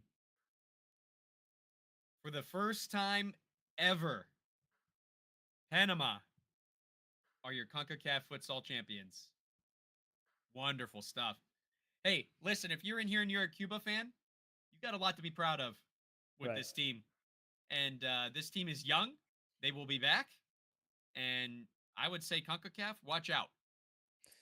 Well, that said, too, your top 4 qualifiers now have until September to get ready for World Cup. Even it doesn't matter what happens here at CONCACAF. It's great, and you know, all props to Panama, but every single one of these teams has from now, April, until September to get ready for World Cup and make some noise and really have a chance to put CONCACAF on the world stage. And I think some of these teams can. I'm not sure, like we just talked about, not winning, but definitely winning some key games and making a little bit of noise. For sure.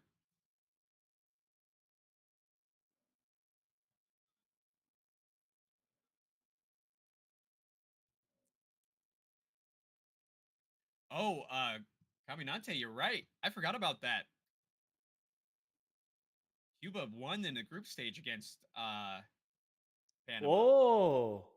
3-2. Good shout, Caminante. Good catch on that. That's true. Good shout. Yeah, you're absolutely right. You guys have been awesome. I've been loving all this chat with you guys. You guys have really been tuned in.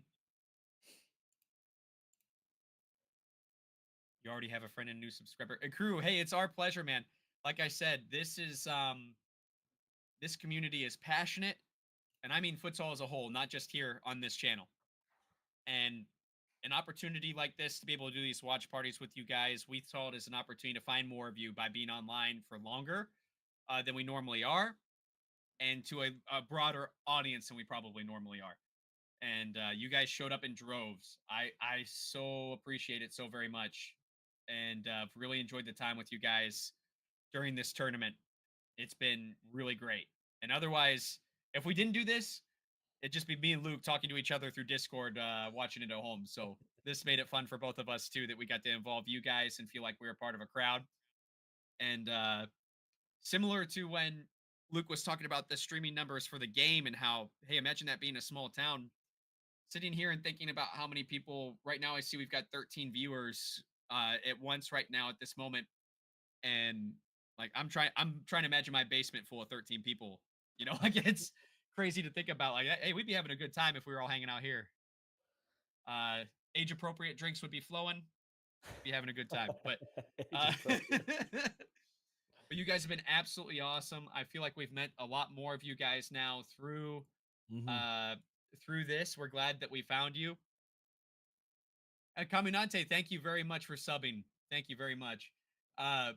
We're up to 214 subs, and before this tournament started, we were 185. So we have nearly 30 subscribers, thanks to you guys. Thank you guys so much. Luke, you got any closing thoughts on the tournament? No, just a big shout out to Caminante, Ikuru, Salsa. Who else was in here? I kind of want to call them out by name. Let's see if we can shout anybody else out. Danny Bro 147. Melanair Media was in earlier. Ones that were making a difference with futsal. Keep on watching, keep on subscribing. It helps the algorithm. It helps push to get this to other people. So the more you guys interact in the chat and the more you guys like the stream, the more you guys share with your friends, the further we can push this platform. It's up to you. If we don't get anything, you know, Jake and I will continue doing this no matter what. But at the same time, if we can share with even more people, like just think about how excited you were to find this channel. You know, your support of this channel could happen to help someone else find this channel as well. So you guys are appreciated. By name, I wanted to shout you out. And you guys make the whole thing go around. And it will help the algorithm. You guys know better than anybody, YouTube is fickle and they will only give to people who are getting stuff going. So thank you so much, and keep doing it. Keep pushing the like, keep subscribing, keep sharing. You know, we're going to push the futsal platform and really try and get more of this going in the US, in Panama, in Cuba, wherever we go. We want to see it grow everywhere. Absolutely. Same from me. Guys, exciting tournament, really fun. A lot of highs, a lot of lows that we were addressed, and we really talked about a lot because we've spent so much time on stream the last week with you guys. So I'm not going to do too much as far as that's concerned, covering the actual physical tournament, but I will say this: you guys have been fantastic. Loved it so much, and we'll find a way to do more. We have to wait and see what the schedule's like for Uzbekistan before we say we're going to do this again for that. That's going to be very difficult. But if there is an opportunity to do this for at least a game at a time, as opposed to multiple games, we'll try. We'll do what we can to be live and be with you guys. In the meantime, thank you guys again so much. I think we're going to wrap from here. We won't hang out for the awards ceremony on our channel, but if you guys can't access the CONCACAF stream and want to check that out, they're going through that right now. 2 Cuban players tying for young player of the tournament, and they're getting into the goalkeeper from Panama now as well for the Golden Glove. So if you guys want to pick it up from there and see the goal celebration, please go over there, check that out, support CONCACAF, make sure they know that futsal fans are out there. And then in the meantime, we'll see you futsal fans here on our next stream, which will be announced soon.